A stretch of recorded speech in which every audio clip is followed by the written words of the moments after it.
Olá, senhoras e senhores! Sejam todos muito bem-vindos ao nosso episódio número 20 do PapiroCast. Por aí.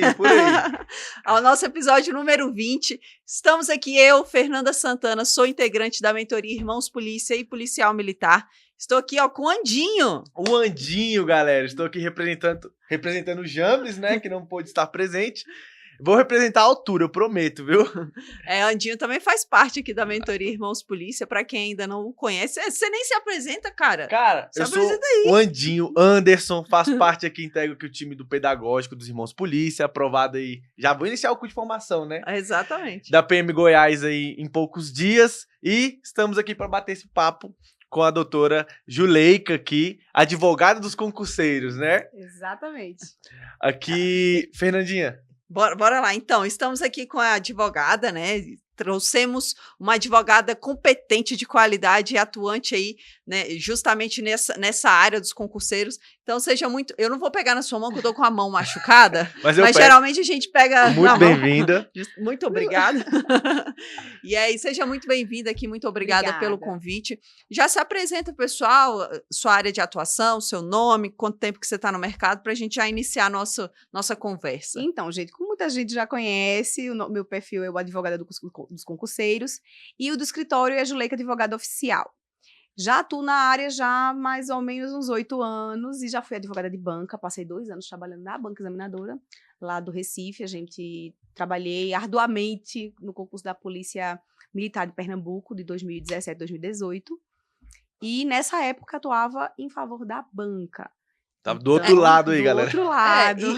Pegando aí isso que você acabou de falar, aí você atuava para a banca. Por que foi que aconteceu que você decidiu mudar de lado, né? Digamos assim, mudar de time? Bem, na época eu era contratada, então é aquela situação do contrato, você tá ali, você não sabe se você vai continuar. E eu não posso ser antiética de falar alguma coisa da instituição. É uma instituição que me acolheu muito e que eu tenho, obviamente, um carinho grande pelas pessoas que trabalharam comigo na época. Mas tem a situação do brilho no olhar, né? De você acreditar naquilo que você está fazendo. Então, todo jovem advogado, que eu era na época, é justamente um dia ter o seu próprio escritório, ter o seu próprio caminho. Então, eu escolhi o meu caminho. Então, meu caminho realmente era do outro lado, era em favor do concurseiro, e graças a Deus as portas foram se abrindo e aproveitando as oportunidades, e com boca a boca o escritório foi crescendo, as redes sociais também ajudam muito, né? Então, acaba que a gente tem uma atuação muito forte aí também no Instagram, e chegamos aqui onde estou hoje, né? Aqui em Brasília, graças a Deus. No polo dos concursos, quase, né? Pois é, hoje já temos descentralizado já no Ceará, também temos uma instalação no Rio Grande do Norte.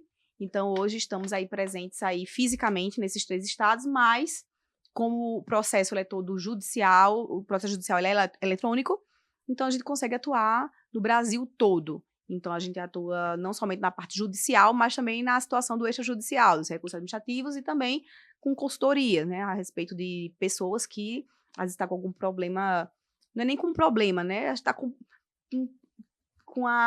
receio de ter um possível problema. Então, faz ali uma consultoria prévia para poder até se acalmar. Às vezes a pessoa nem tem um problema, mas imagina que tem.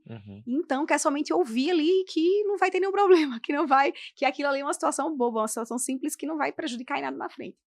Então, e justamente por isso, né, que a senhora tá falando, senhora, você vai ficar assim.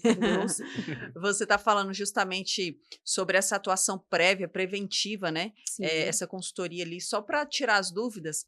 E aí também da atuação administrativa, antes de judicializar a causa. Pegando esse gancho, por exemplo, a gente ouve muito dizer que o edital é a lei do concurso, né? Tem esse jargão, esse mito, né? Que o edital, o que está escrito no edital é lei. A senhora acredita nisso? É verdade? Até que ponto realmente o que está escrito tem que ser aplicado? Como é que é essa questão? Ficou essa máxima, ficou essa situação de que ficou essa fama, mas o edital, ele não é lei, isso é um fato, porque para ser lei ele teria que ter passado por um processo legislativo. Então, o edital é um ato administrativo e ele precisa ter vinculação à lei. Então, por exemplo, a idade que está estipulada no edital. Como é que é feito? É uma pessoa do administrativo da banca que diz, eu acho que é 30 anos? Não. A lei do cargo, ela tem que estar dizendo ali qual é a idade, e o edital, ele traz a vinculação com a lei. Então, tudo que está ali no edital, os requisitos principais e outros requisitos a respeito até mesmo de como se vai conduzir o concurso, né?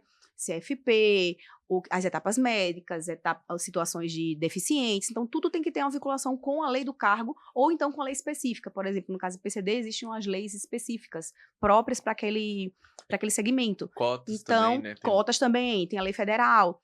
Então, alguns estados também têm as leis estaduais próprias. Então, tem que ter uma vinculação. Então, não é o edital não é lei. Então, acabou que ficou essa fama, mas não funciona assim. Então, ele tem que ter uma vinculação à lei. Então, tudo que está lá tem que estar respaldado. Então, não pode a pessoa administrativa que está fazendo aquele ato fazer do jeito que quer e da forma que bem entende. Então, é por isso também que existem situações que a gente pode questionar o edital. Então, às vezes, o candidato fica com medo, com receio. Mas está no edital, não tem como ir contra o edital. Nem sempre. Você tá vendo um tipo de situação, o cenário ideal seria impugnar antes. Mas as pessoas não fazem isso porque não vai gastar, não vai procurar justiça quando não sabe nem se vai passar. Uhum. Então, eles deixam realmente para fazer o movimento judicial quando realmente ocorreu o problema, né? Então, o problema tá batendo na porta ali do concurseiro. Tá batendo na porta, não tem como. Mas aí nesse caso, o primeiro passo que se faz quando se chega a algum tipo de problema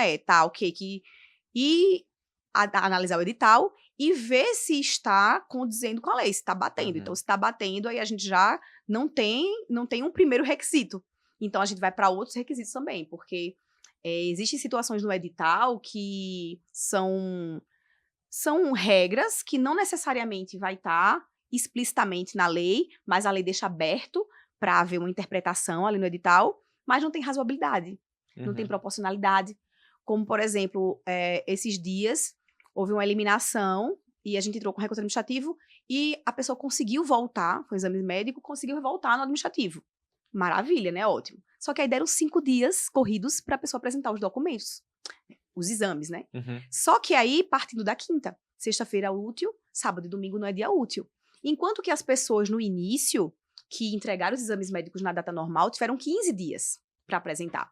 Então, eles reconhecem, né? Volta ao administrativo, reconhece que houve o problema, mas dá 5 dias. Então, e aí, como é que faz? Faltou razoabilidade, faltou proporcionalidade. Então, é uma situação aí que não pode acontecer. Então, são esse tipo de situações, assim, que é o dia a dia mesmo do traquejo, que você tem 2 situações. Ou você aceita e fica calado, ou você vai questionar, porque isso é super questionável. Um exemplo desse. Só um parêntese aqui. A senhora já chegou a algum momento da sua carreira a ser concurseira ou não? Cheguei. Assim que eu saí da banca examinadora, que eu ainda não tinha, ainda a minha clientela, eu comecei a estudar para magistratura. Então, eu passei 1 ano estudando para magistratura. Então, eu queria ser juíza. E daí, passei 1 ano, só que aí, nesse ínterim de tempo, eu engravidei. Aí, meu mundo se transformou a respeito da criança. Então, acabei que não me concentrei mais para estudar. E começaram a vir as causas do concurso seguinte, em Pernambuco, que foi o da Polícia Civil. Eu peguei um grupo de delegados. Então, acabou que fiquei ali, trabalhando ali. Nesse momento, também, eu perdi o meu bebê. E daí... a salvação foi esse grupo de delegados, porque aí eu fiquei com a mente ocupada. Aí, na sequência, esse mesmo pessoal que passou para delegado, que eu tinha conseguido um resultado bom para eles também tinham passado na Polícia Rodoviária Federal, alguns. Então, daí foi quando começou a circular ali o boca a boca, e eu comecei a trabalhar também na Polícia Rodoviária Federal. Aí, daí não parei mais. Então, eu percebi que aí não valia mais a pena eu voltar para estudar para magistratura. Entendi. Que aí eu já tinha encontrado um caminho que eu sentia prazer. E viu que também tem um público ali, e às vezes é difícil encontrar escritórios assim que entendam o sofrimento do concurseiro, né? Que é igual foi falado aqui no começo, que quando sai o edital e a galera passa na objetiva e já passou o tempo de impugnar o edital, às vezes a galera ocorre um certo terrorismo, que a gente fala. A galera, caraca, a banca tá pedindo isso aqui, mas não tem previsão disso aqui na lei, mas eu vou fazer o que a banca tá querendo, e agora a banca pode exigir dessa forma. Então, muitas vezes, o concurseiro, assim, eu falo do lado de cá, quando eu tava estudando de primeira viagem ali, que realmente não tinha alguém, assim, que falar qual suporte que eu vou ter aqui na área jurídica para auxiliar nessa parte do edital, nas etapas, assim, e pós também. Não tinha, né? Era muito raro, era muito difícil ver um ou outro ali advogado. Então, você viu que tinha um mercado ali que necessitava desse apoio, né? Ainda necessita. Necessita Ainda bastante. necessita, porque acaba que muitas vezes a gente chega no escritório e ações assim, para seguir com o processo já em andamento, às vezes tem coisas que dá pra gente reverter, mas tem coisas que não dá porque a gente fica vinculado ao que foi feito na petição inicial. E, foi meu primo, foi meu tio, mas é um pessoal que é de outra área. Por exemplo, se você perguntar pra mim com quantos anos a pessoa se aposenta, eu não sei. Uhum. Eu vi direito previdenciário na faculdade, então de lá pra lá eu não tenho nenhuma atualização da área, eu não trabalho com isso. Trabalhista, não sei. Então, o pessoal vem ter alguma dúvida, acha que o advogado sabe de tudo, mas eu não sei. Eu só vejo concurso muito tarde de noite. Eu sonho com concurso, então... com o concurseiro, então não dá tempo de ver outra área, nem de fazer nada. Então, eu sou exclusiva, no meu escritório só trabalho com isso. Aí acaba que nesse cenário de que existem tantos advogados de outras áreas, vai no Google e o que tem é mandato de segurança. Uhum. Só que mandato de segurança não serve para a maioria das ações de concurso. Mas está no Google. Então, acaba que existe aquele modelo, vai lá e pega lá e fez, depois vem os problemas mais na frente. Então, realmente, ainda eu acredito que ainda precisa ter uma gamificação aí de especialização para essa área também. Porque acaba que eu pego muita situação que a pessoa tem um direito bom, mas a condução do processo fez com que não desse certo depois, entendeu? E aí, às vezes, não tem o que se fazer. Tem que ter muito cuidado na escolha do profissional, né? Só para voltar um pouquinho, né, eu abri esse parênteses para justamente saber da história, saber se já foi concurseira. Aí, falando sobre a impugnação do edital, a gente sabe, né, que há previsão ali do prazo para impugnar o edital e muita gente não faz, né, na impugnação ali, quando tem o prazo para fazer isso. Aí, beleza, o edital seguiu, o concurso seguiu, as fases se passaram, não tem, quer dizer, a gente sabe não, né? Diga aqui pra gente, não tem um prazo para ser questionado o edital. A gente pode questionar ele a qualquer tempo? Como é que é isso? Existe sim um prazo. Geralmente tem um prazo de 15 dias, uma semana, antes de começar as fases seguintes. Agora, é como ele estava falando, teve uma fala muito feliz de que, mas a gente sabe que existe alguma coisa ali que não tá ok, ou então acho que isso aqui não tá dando certo. Mas não quer seguir para questionar aquilo ali. Quer passar e quer resolver e acaba se submetendo a situações que até não concorda. A regra do jogo. A regra do jogo. Mas eu vou seguir porque eu quero chegar logo na nomeação, eu quero passar logo das etapas, eu estou preparado, então eu não estou disposto a comprar uma briga agora, né? Então acaba que sim, que é um tipo de recurso pouquíssimo usado. Então, o porquê também é isso? Porque, imagine, você vai, por exemplo, gastar com um advogado de uma situação preliminar, enquanto que você não sabe nem se você vai ser aprovado, porque a impugnação é antes, mas as fases são depois. Então, acaba que, muitas vezes, o concurseiro, vocês sabem como é que funciona, né? Então, ele está com o dinheiro muito contado, está ali com a situação, geralmente, não é tão favorável. Então, acaba que você não tem ali recurso suficiente para estar fazendo a impugnação antes. Então, acaba que, assim, não tem muito uso, né? A questão da impugnação anterior. Mas existe a previsão e existe a possibilidade. Quem quiser, aí também pode pegar e procurar a defensoria pública quando não tem recurso, enfim. Mas aí são situações muito específicas. A única vez que eu usei desse meio foi uma situação de deficiente. Então, tinha uma situação lá específica de um tipo de deficiência que ele era para estar no rol e não estava. Então, a gente entrou com impugnação para poder fazer constar esse tipo de deficiência específica no rol. Aí deu tudo certo, a gente conseguiu fazer com que houvesse a retificação para incluir esse tipo de deficiência lá no rol. Mas foi a única vez que a gente usou e era uma pessoa que realmente, no caso dos PCDs, existe uma vantagem muito grande na questão da pontuação, porque você limita muito ali a quantidade de candidatos. Então, a pessoa que está muito preparada sabe que a chance de entrar ali é muito, muito alta. Uhum. Aí vale a pena, mas quando você está ali numa gama ali, concorrendo ali com 4, 5 mil pessoas, aí geralmente o pessoal deixa passar, não vai atrás disso aí não. Só para a gente concluir sobre essa parte de impugnação do edital, a gente tem percebido, né, que, pelo menos ultimamente, que eu estou mais, assim, por dentro dos concursos, especificamente os concursos policiais, a gente está vendo que está acontecendo muito de suspender concurso, né? Alguns aí cancelarem. A gente sabe que que a gente tem todas as ferramentas para buscar os nossos direitos, mas a senhora a senhora acha que o motivo para que está acontecendo muito essas suspensões é porque as pessoas estão tendo mais acesso aos direitos, ou o que a senhora atribui a isso? Veja, realmente a questão das redes sociais e aí do acesso à informação não tem como comparar, né? O acesso à informação que a gente tem hoje e há 10 anos atrás. Então, e até mesmo o acesso à justiça, né? Porque você tem como eu estava falando, citando agora há pouco, sobre a questão de ter um parente, né, que entrou lá e você vai, despacha com o juiz, tenta conseguir eliminar. Então, acontece isso, né, de estar ali na mão do juiz, que é uma pessoa, e você imagina, numa situação, por exemplo, das cotas da Polícia Civil do DF, né, que teve uma suspensão.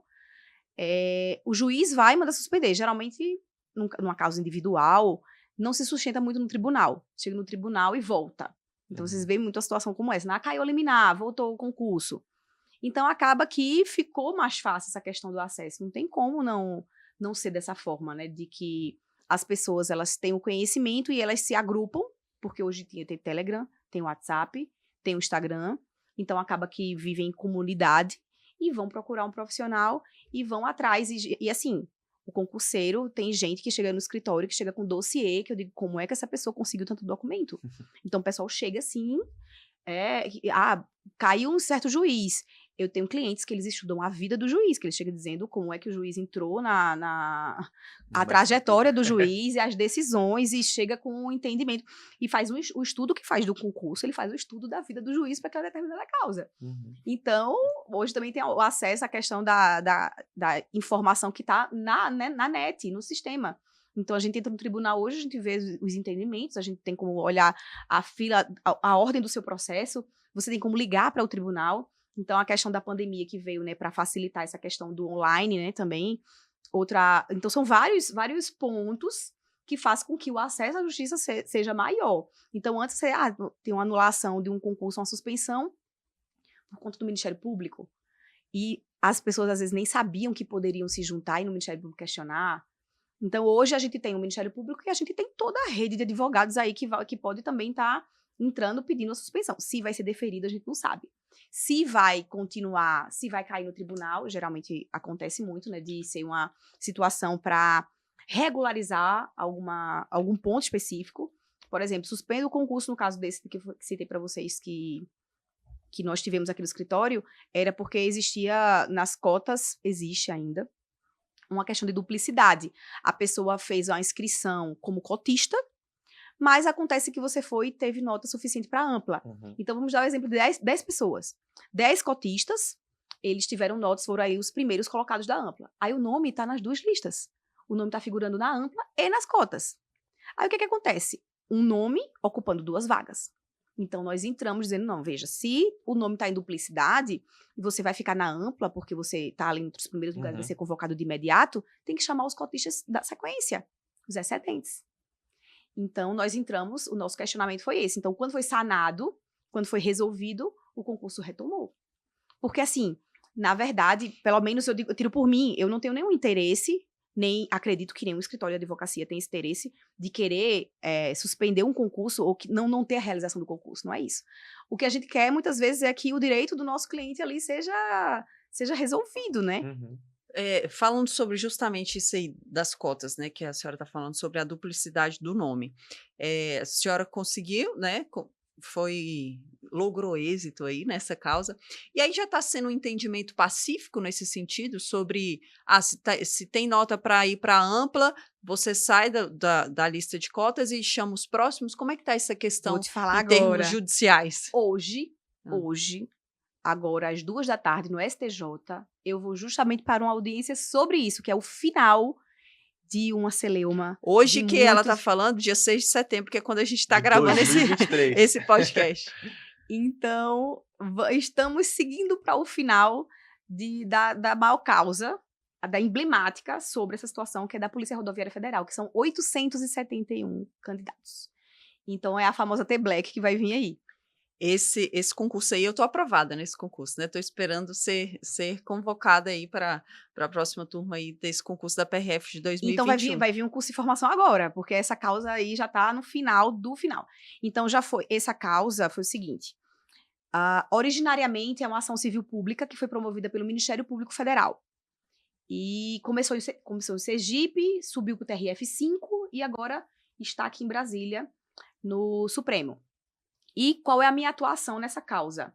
Eu entrei como amigos da corte, como amicus curiae, por meio de um Instituto Racial do Rio de Janeiro. Eu espero que os senhores concurseiros que estão assistindo isso saibam o que é um amicus curiae.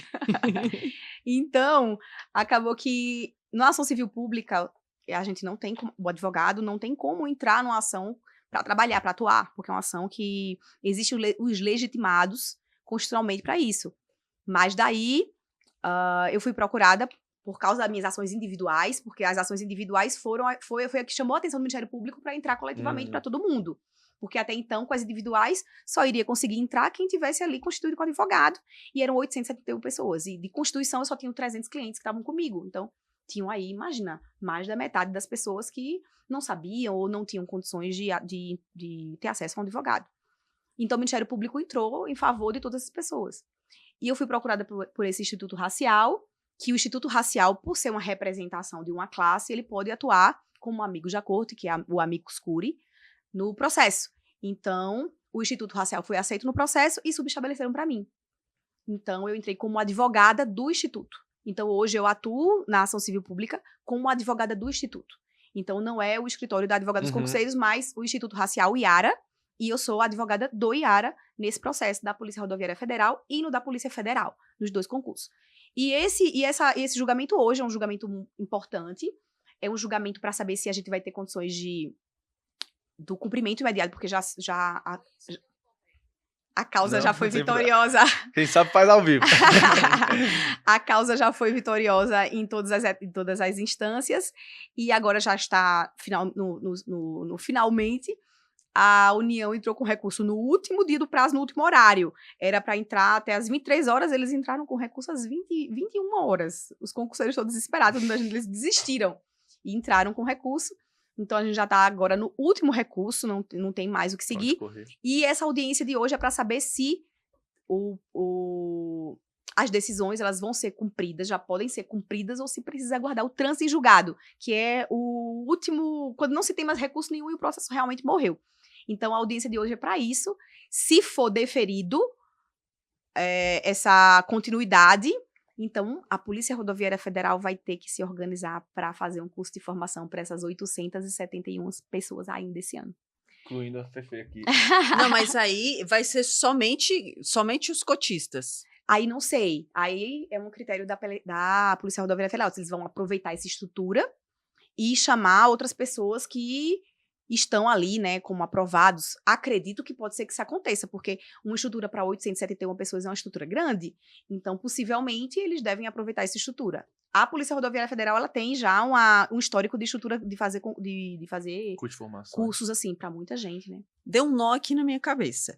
O que foi qual foi o erro aí da PRF, da banca? Vou lhe dizer. Específico assim? Essas pessoas... E olha que eu tô aprovada no concurso, mas eu não tô sabendo. É muita coisa, cara. Não tô sabendo aí. Se o concurseiro pegar sozinho pra resolver tudo, ele não consegue. Esse foi um concurso muito grande, né?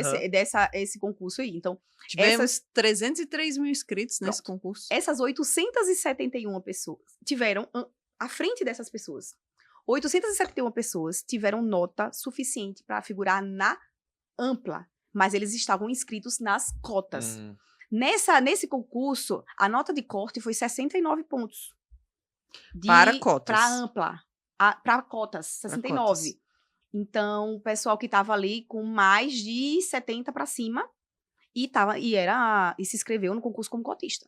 Então, o nome desse pessoal todo ficou nas duas listas. Na ampla e nas cotas. Mas aí, eles foram chamados pela ampla. Porque aí já estava ali a situação mais favorável para eles. Aí o que acontece? Imagina, o seu nome tá nas duas listas, só corrigiram a redação tua. Mas o contratozinho foi feito ali para correções do concurso todo. Eu não lembro exatamente se foram 3 mil vagas, Era um quantitativo grande, acho que 3 ou 4 mil vagas. Era uma coisa assim mesmo, Então, 3 mil. Salvo engano, eram 3 mil vagas. Isso. Então, imagina, você contrata para 3 mil correções de redações, só que 871 pessoas estavam nas 2 listas. Você não vai corrigir 2 vezes a redação da mesma pessoa, é uma redação só, porque é o mesmo cargo, não é um cargo diferente. Então, o nome ficou em duplicidade. Aí, o que é a ação? Se o teu nome está nas 2 listas, e tu ficou na ampla, porque estava mais favorável, então tu já ficou lá, já foi chamado, esse pessoal já está nomeado já faz tempo, essas 871 pessoas da cota tá vazio ali. Então, se é para ter no final do concurso 10% de cotistas e tinha ali a quantidade, essas pessoas aqui, esse grupo todo aí, no final do concurso, vai estar o vago, não vai chegar aos 10% do que precisa do concurso todo. Então, tem que ocupar essas 871 vagas com os cotistas seguintes. Aí a nota de corte cai para quase 64 pontos. A estimativa é que ela chegue a 64 pontos. Entendi. Essa dúvida isso me levantou uma dúvida do concurso da PMDF aqui, esse último 2023. Porque tem também a separação de ampla e de cotas. Porém, para as próximas etapas, por exemplo, a etapa de redação, tem lá, vamos supor, 420 redações para mulheres em ampla. E 105, 120, salvo engano, para cotas. Nesse caso, com esse entendimento, quem tem as mulheres que têm nota suficiente para estar dentro das vagas da ampla terão as suas redações corrigidas na ampla, certo? Eu entendo que seria a mesma situação. Porque senão ela vai ter a redação... Ela vai estar com o nome lá e vai estar com o nome aqui. Sim. Mas é uma redação só que vai corrigir. Entende? Então ela vai estar com o nome em 2 lugares. Então aqui ela libera essa vaga aqui para o próximo. Para a próxima nas já que cotas. ela está aqui nesse lado na ampla. E essa relação de vagas é só para quem está, no caso, a cotista, ela ocupa só as vagas efetivas do concurso ou também o cadastro reserva, por exemplo, entra? Aí veja, chegamos num ponto interessante que inclusive eu fiz uma reunião com candidatos sobre isso. Se você tá no cadastro de reserva das cotas e você, ou vice-versa, você é o primeiro lugar das cotas e você tá no cadastro de reserva da ampla, mas tá lá atrás. Eu não tenho como pegar e dizer, eu quero a vaga da pessoa porque ela tá lá atrás. Não, ela vai pra onde vai favorecer, onde ela vai estar mais favorável, mais bem classificado, isso. Certo. Aí eu não tenho como pegar e dizer e fazer o contrário. De dizer, mas ela vai... Um dia vai chegar a nomeação dela. Poxa, mas ela é o primeiro lugar das cotas. Ela vai entrar pelas cotas. Aí, porque paciência. a gente entende que as cotas, no caso, se ela tá dentro das vagas, ela tem um direito ali... adquirido, né? Sim. É diferente e se for da expectativa, né? Esse foi o entendimento que a gente teve aqui dentro do Irmãos Polícia, justamente sobre a possível nota de corte para a próxima etapa do concurso da PMDF. Porque no edital vem lá escrito, né? Tantas vagas e tantos cadastro reserva. E aí a gente fez uma análise lá justamente falando sobre isso. Poxa, é mais vantajoso quem está em cotas concorrer dentro das vagas de cotas do que ele ser, né, remanejado para concorrer no cadastro reserva, em ampla, e ficar lá atrás. Então, a gente fez uma análise assim, lógica, né? Aí a gente concluiu sobre a nota de corte da PMDF. Já que a gente entrou aqui falando sobre a PMDF, a gente já conversou aqui em off, não vou colocar a senhora em saia justa, que eu sei que a senhora não está muito por dentro desse concurso específico, mas assim, falando em linhas gerais, se eu estiver falando besteira, você me dá uma corrigida. Falando em linhas gerais sobre esse concurso da PMDF, ele está suspenso, né? Porque tem um questionamento aí no STF, justamente, que a gente falou sobre impugnar o edital, mas, na verdade, o questionamento nem é do edital, é da legislação que o edital se baseia, né? E a legislação ali prevê a quantidade específica para candidatas femininas, e aí tem um questionamento sobre a legalidade dessa lei, né? Limitar essa quantidade de vagas para o concurso, e o concurso está suspenso. Agora vamos falar sobre as questões jurídicas disso, já que a senhora, né, não está por dentro da questão em si. Beleza, sendo deferida essa ação, quais seriam os efeitos práticos disso? Por exemplo, a gente só tivemos aí a divulgação das notas objetivas, a gente ainda nem sabe a nota de corte ali para ir para a correção da redação, a gente não sabe mais nada, o concurso está suspenso. Sendo deferido isso, não tem mais aí esse limitador de 10%, agora vai ter que... vai ser todo mundo tendo a nota, vai. o que poderia acontecer com os já classificados ou com as meninas que ficaram de fora? A senhora tem, assim, gabarito para falar sobre essa questão? Então, veja só, eu vou dar o meu palpite aqui. Porque, assim, nesse caso, a gente vai muito de questão de entendimento, né? Porque não se sabe se a decisão vai ser mantida, como é que vai ficar. Então, acaba que você fica ali no cenário de impasse e expectativa de uma decisão de um terceiro, que seria a questão do tribunal. Mas, se a gente for pensar em situação prática do concurso, para acalmar aí todo mundo, eu entendo que tudo tem uma questão de vinculação com razoabilidade, com a proporcionalidade. Então, essas pessoas já fizeram as provas, já estão com a nota ali, é uma questão somente de classificação. Então, a nota que você tem é uma nota sua adquirida, então aqui nada vai mudar essa questão. Então, aí a gente está tratando também de uma questão até mesmo de organização do Estado e financeira. Porque se você... Imagina um prejuízo para o Estado de você pegar e ter que voltar atrás e refazer toda essa etapa. Anular o concurso. Então, né? Acredito que não seria o caso de anulação, mas realmente de reestruturar e de se fazer uma reclassificação diante do novo cenário, se caso acontecer de realmente vir a ser mantido. Que eu acho, eu arriscaria de dizer que acredito que vai ser mantido dessa forma. Mantido como assim? Mantido no sentido de reformular da decisão que está agora. Não ter o limitador não ter o limitador. Eu acredito que vai seguir por essa situação. Na questão de inconstitucionalidade, isso aí é uma situação mais complexa, né? Se realmente há uma inconstitucionalidade, se foi realmente a forma correta de se chegar a essa inconstitucionalidade, se o meio foi o correto, se é o judiciário que vai declarar isso aí, porque existe também uma vertente aí de questionamento sobre isso, se a forma foi correta. Se não era o legislativo que tinha que tomar uma atitude, né? Então, esse é que é o ponto sombrio. Esse é o ponto sombrio aí da situação. Então, acabou que ontem, como eu estava envolvida com a questão da Polícia Federal, então eu não me aprofundei sobre vir ali nas redes sociais, né, que estava acontecendo todo o problema. E vi também que existe aí um questionamento sobre a forma. Então, esse é que é o ponto sombrio aí, que pode ser que se chegue numa situação, que é como eu tô falando pra você, de manter como está agora, mas que talvez não fosse a correta, entendeu? Se não fosse esse caminho, se a gente for falar de legalidade. Mas, às vezes, acontece de não ser da forma que se é para ser, porque existem apoios políticos ou apoios até mesmo no judiciário. Enfim, aí são questões à parte. Quando a gente fala de direito, tudo é possível dependendo da argumentação e da articulação toda.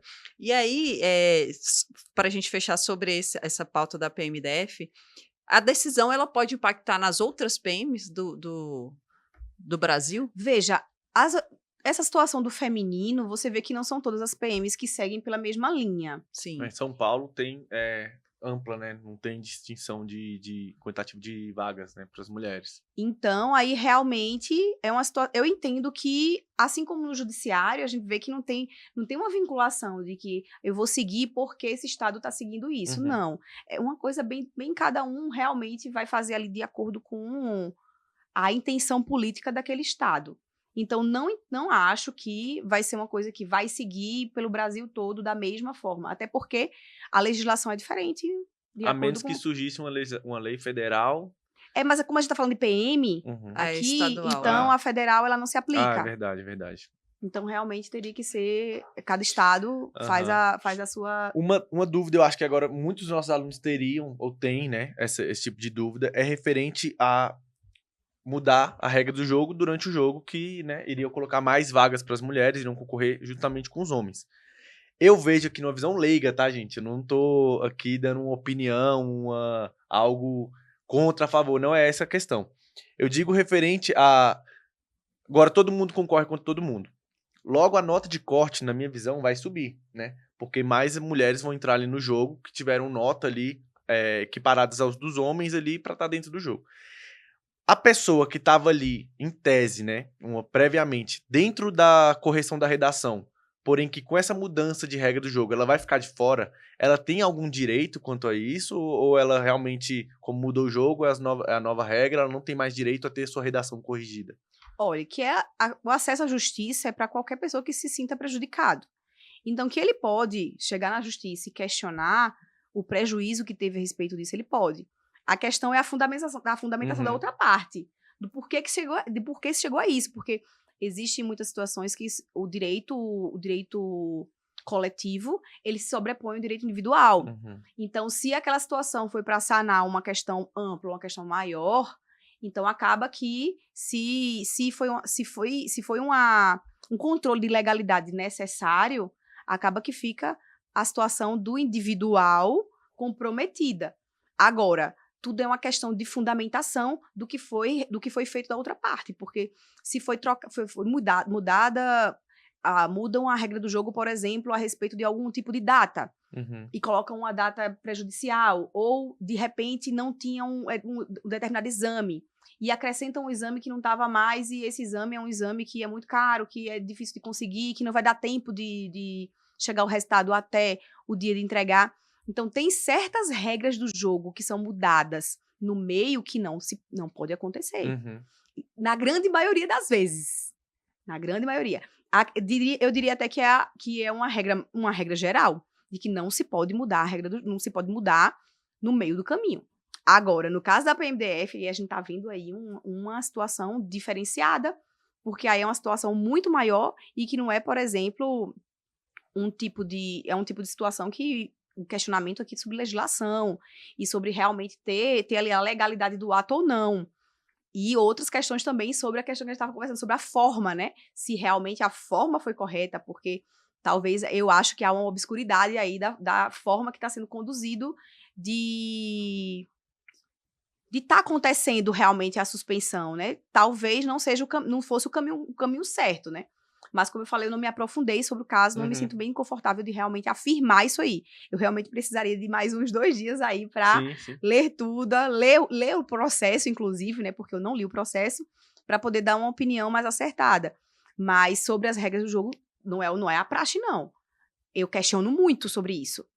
Mas aqui a gente teria que ver o outro lado. O que é que o outro lado está falando? Aí você vai ver, o outro lado ele tem razão, não tem razão, para poder você pegar e respaldar se os candidatos eles vão se reunir para também entrar com ação, para buscar, né, o reparo do que acham que seria correto ou não. Mas cabe. Aí, obviamente, que a pessoa que for analisar uma situação dessa vai realmente se aprofundar, né? Vai ler o processo, vai ver qual é a fundamentação jurídica, vai ver o que é que pode fazer, qual é o caminho, em qual instituição, em qual órgão vai entrar, se vai entrar logo em 2º grau, se vai entrar em 1º grau. Então, vai olhar aspectos gerais e ver realmente se tem viabilidade ou não. Mas o acesso à justiça é para todos. Então, cada um que se sinta prejudicado pode aí buscar, atrás dos seus direitos, atrás. Né? O direito não socorre quem dorme. Exato. Exatamente. Para concluir, né, essa pauta aqui polêmica, e a senhora falou que não se sente tão confortável para falar sobre isso, agora eu vou deixar a senhora confortável. A senhora é contra ou a favor? Tô brincando.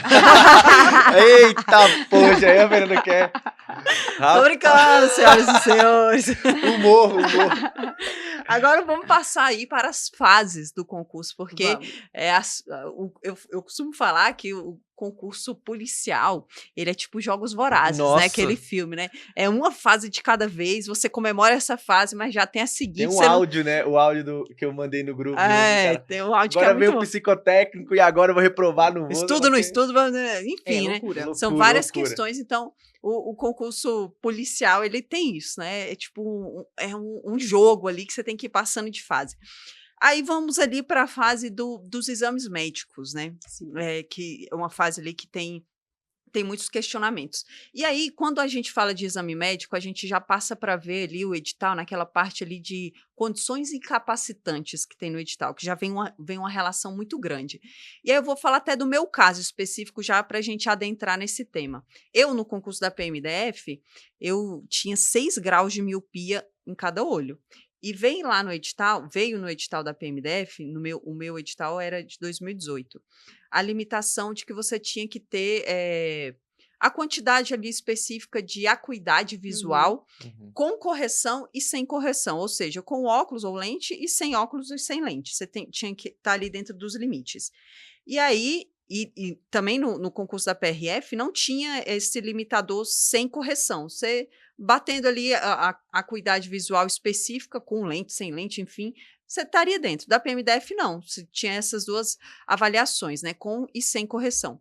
E aí eu tive que fazer a cirurgia, porque eu, sem lente e sem óculos, eu não atingia a acuidade visual necessária. Mas já com lente e com óculos, tudo certo. E aí fica essa questão, poxa, até que ponto, né? Porque na atividade policial eu posso usar lente, eu posso usar o óculos e minha visão ser tranquila. Eu tá dentro ali dos limites e a gente tem essa situação nas ruas. A gente vê muitos policiais com óculos, usando lente, tranquilo. Até que ponto essas condições incapacitantes que vêm no edital, elas são questionáveis ou não? É possível questionar? Não é possível? O que a senhora tem para falar sobre essa questão? Muitas vezes eles falam que essa situação... Vamos continuar no exemplo da acuidade. De que vai gerar um evento futuro e que poderia até ter risco de aposentadoria. Vai entrar e vai dizer que vai se aposentar. Acho que a tua não, que é muito leve, né? Mas tem situações que são um pouco, quando são problemas assim de coluna, por exemplo. Então tem ali a L4, L2, e, enfim, tem pessoal ali que tem algum tipo de problema de coluna. Mas quando chegou numa situação drástica, que você não teve condições de fazer a cirurgia, ou já estava muito ali em cima do tempo, então não dava para você se recuperar, para você seguir, que acontece muito. Então não dá tempo de fazer cirurgia, porque o TAF já está próximo, então não vai ter tempo de repouso, não vou ter como, vou ter que fazer assim mesmo, vou ter que mandar realmente ali com alteração e com a diferença do edital.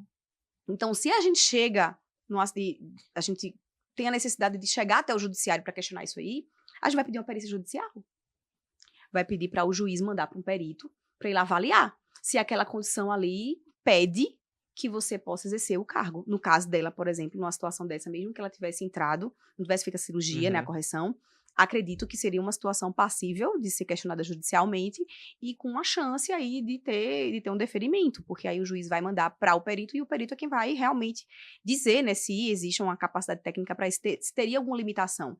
Porque depois que a gente entra com a ação e vai para o médico, né, no caso, para fazer uma perícia, porque a perícia médica é com um especialista, no caso dela seria um oftalmo, então a gente vai elaborar uns quesitos, que são perguntas direcionadas para esse médico, para poder saber se, por exemplo, essa situação um exemplo, né, dessa condição oftalmológica do candidato, e se ele usar uma lente de contato ou estiver usando um óculos, é possível que o candidato ele possa correr? Entendeu? Então, vai dizer, claro que é possível. A pessoa com lente de contato, ela pode correr, com certeza. Então, o que é que difere? Então, chega até a ferir o princípio da dignidade da pessoa humana, né? Porque tu tá fazendo ali uma restrição ali que, na verdade, não tem necessidade. Acho até, inclusive, que tem muita coisa desatualizada em relação à questão desses fatores incapacitantes, porque deveria se ter uma explicação em algumas situações do porquê seria incapacitante. Óbvio que tem coisas que realmente não tem condições, né? Que a pessoa realmente pode desenvolver ali uma situação, uma pessoa assim que tá... Naquele momento eu tive um caso recentemente de uma pessoa que estava com câncer. E realmente já estava ali, já para dar na cura já, né? No final, mais tinha que apresentar. Já. Mas aí já ia dar uma alteração ali nos exames, ali, não tinha como. Então, foi pedido judicialmente... Em primeiro grau foi negado o prosseguimento do candidato, mesmo com os exames ali alterados, e a gente conseguiu em segundo grau. Então, o juiz de primeiro grau, ele não concedeu. E em segundo grau foi um câncer de mama. E em segundo grau, a gente apresentou os exames, mostrando que realmente, assim, a evolução já estava alta, e a pessoa já tinha passado pelo TAF. Já tinha sido aprovada no TAF já. Então, seria para ir para o curso de formação. E em segundo grau foi concedido, mas está lá no edital como sendo causa incapacitante. Então, aí vai muito do que você consegue comprovar, vai muito do que você apresenta de documento, vai muito do juiz que pega a causa, do desembargador que vai pegar a causa. Então, fica ali uma situação de incerteza, mas que é possível também questionar. Agora, eu vou até dar uma sugestão aqui para a gente. Eu acho... para a gente fazer papel de candidato aqui agora, porque a gente os candidatos, eles têm muitas dúvidas, né? Muitas. E aí, vamos fazer esse papel aqui de candidato para a gente tirar as dúvidas. E a senhora está falando... Senhora, você está falando aí justamente sobre essas condições incapacitantes. A gente teve um aluno que foi do concurso da PMDF, da PMDF aí, e ele tem ceratocone, que é considerado uma doença degenerativa da córnea, salvo engano. E aí, no edital diz que é uma condição incapacitante você ter doenças degenerativas, no caso aí dos olhos e visão. Beleza, mas aí a senhora falou sobre, eles fazem essas limitações visando uma possível solicitação de aposentadoria por invalidez. Mas se solicitar isso administrativamente, essa aposentadoria por invalidez, eles não concedem aposentadoria por invalidez por essa questão. Então, por quê? E é possível a gente questionar isso judicialmente sobre a questão do ceratocone. A senhora já pegou alguma causa nesse sentido? Ceratocone tem muita decisão judicial favorável no sentido de que não há limitação em relação ao ceratocone. Agora, existem níveis também, né? Então, ali, se for, aí realmente o oftalmo ele tem que fazer um laudo específico para isso. E a pessoa, obviamente, tem que estar num nível ali que realmente não há uma limitação. Então, a depender do caso, do nível da situação, do grau da ceratocone, então é possível, sim, retornar ao concurso. É questionável, né? Então... É porque tudo vai depender do médico, né? Do que o médico vai dar o laudo lá. Porque você vê, o advogado e o judiciário, a gente está ali vinculado à lei, mas a gente não pode, por exemplo, adentrar numa... parte técnica. Sim, até porque isso aí seria o exercício legal da profissão de uma outra área. Então, acaba que fica vinculado ao que o médico está dizendo. Ou a uma possível perícia também judicial. Então, no primeiro momento, o médico ele tem que fazer um laudo ali especificando, um laudo muito bem elaborado. E, assim, aí o advogado, obviamente, já vai orientar para vir ali já rebatendo o que foi dito na causa de eliminação. Porque você entra na justiça quando você tem ali a motivação já, né, da eliminação. Então, já sai ali o motivo da inaptidão. Então, vai estar dizendo lá o que é. Você tem ceratocone, isso aqui vai colocar geralmente, eles colocam assim, que... aquela situação vai colocar em risco a sua vida, a vida de outras pessoas, e aí eles saem colocando os riscos inerentes àquela situação, o que é que aquilo ali pode gerar. Essa da questão da aposentadoria, eles não colocam não, sabe, no motivo da... Eles colocam assim, de que pode haver um prejuízo futuro. Entendeu? É a nomenclatura que eles colocam. Aí subtende que seria isso. Então, ou então que a causa vai piorar, que a situação da pessoa vai piorar, né? Tá no grau 3, vai passar para o grau 4, então vai realmente degenerar. Mas aí vem o médico e diz, não, isso aqui já está controlado. Então, a pessoa já vem fazendo um tratamento, está com esse nível há 10 anos, então isso aqui já está totalmente controlado. Então, não há nenhuma incapacidade. Inclusive, a pessoa já passou em outro concurso, ou já é funcionário público de um outro órgão. Enfim, então a gente vai trazer ali a situação concreta do candidato, né, explicando, rebatendo cada ponto ali do motivo da inaptidão e respaldado com a documentação principal, que é do especialista, né? Então, a gente vai juntar e vai pedir, se for o caso, uma perícia judicial para atestar que aquela pessoa ali não tem aquele nível de acuidade não iria colocar em risco a vida dele próprio e a de outras pessoas. Agora, tudo vai depender da situação pessoal, né? Porque aí a gente não tem como dizer isso de uma situação grave, né? Porque aí pode se aparecer aí uma situação drástica que realmente, até mesmo o perito, ele iria confirmar o que a banca disse. Então, é realmente cada caso, né? É aquela história de cada caso. O que ocorre muito, que a gente vê, por exemplo, fui no médico, fiz o exame, deu uma alteração ali, um pouco a mais que está previsto no edital de limitante, né? Só que o médico fez um laudo falando não, que não tem problema, que tá normal, que não vai evoluir e que estaria apto ali a exercer o papel de um policial. Porém, mesmo assim, em situações como essa, a banca tende a reprovar, né, o aluno ali e depois também no recurso administrativo tende a manter a reprovação. Porém, a gente sabe, pelo que a senhora explicou agora, né, pelo que você explicou agora, judicialmente, com a perícia, é algo favorável ao candidato, porque já tem um laudo do médico, e depois provavelmente judicial terá outro médico avaliando e fazendo a perícia para o candidato retornar as etapas do concurso, né? Sim. Não somente em relação a isso, mas em outras situações, como, por exemplo, pressão. Acontece muito. Então, o candidato chega lá para fazer o exame naquele momento, na tensão lá, deu uma alteração. Eu lembro da Polícia Militar de Goiás, a etapa do exame médico, de 10 candidatos que estavam indo, 6 estavam dando pressão alta, tinha que esperar lá. Aí alguns, o meu, graças a Deus, tive que esperar, voltei, estava tranquilo, estava normal. Alguns estavam nervoso, tudo mais, e aí realmente não conseguiram voltar. Só que aí seguiram, acho que a banca foi a banca OCP, eles até foram bem administrativamente quanto a isso. Pediram para trazer um exame específico. É o mapa. O mapa, isso, exatamente. Uma outra data para mostrar que estava tranquilo para não prejudicar o candidato. Né? Pois é, tem banca que realmente vai aí na razoabilidade e faz isso, né?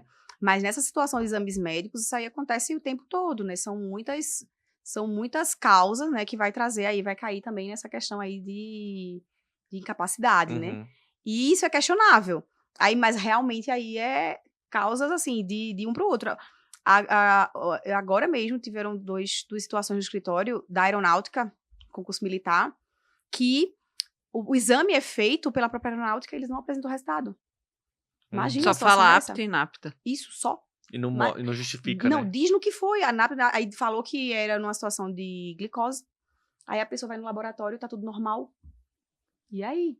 Aí você vai aceitar isso, você não vai. Aí você vai pegar realmente essa questão dos exames médicos. Eu gosto muito de trabalhar com exames médicos, porque aí você tem como desenvolver uma dilação probatória maior, você tem como ali trazer mais elementos de provas para o processo e tentar reverter, né, com as chances com maiores chances, a depender do caso, logicamente. Mas são casos que realmente dá ali para se trabalhar, entendeu? E é muito recorrente. Antes da gente passar para o próximo tópico aqui, ó, o aluno, ele tá precisando ir ao banheiro. Rapidinho, galera, ó, bebi a água toda e eu vou ter que ir no banheiro rapidinho. Mas... Seja moderado em suas necessidades, claro, aluno. Claro, com licença. E aí, vamos continuar nosso papo aqui? Vamos passar para a parte da investigação social. Essa é uma etapa que os alunos têm muita dúvida. E aí eu vou continuando, né? Vou fazer o papel aqui do candidato. Vou colocar algumas situações. Aí a senhora vai, né, esclarecendo. Primeiro, aquele questionamento. Fernanda, recebo muito, né?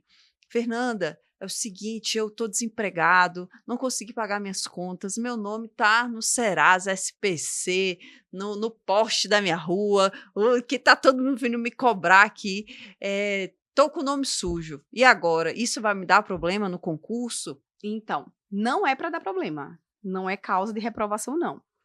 Se a gente for aqui realmente um bate-papo aqui para conversar sobre, aprofundar, aí a gente vai dizer, não é um problema, você está devendo ali um cartão de crédito, você está devendo um boleto atrasado, e são situações pontuais que pode acontecer com qualquer pessoa.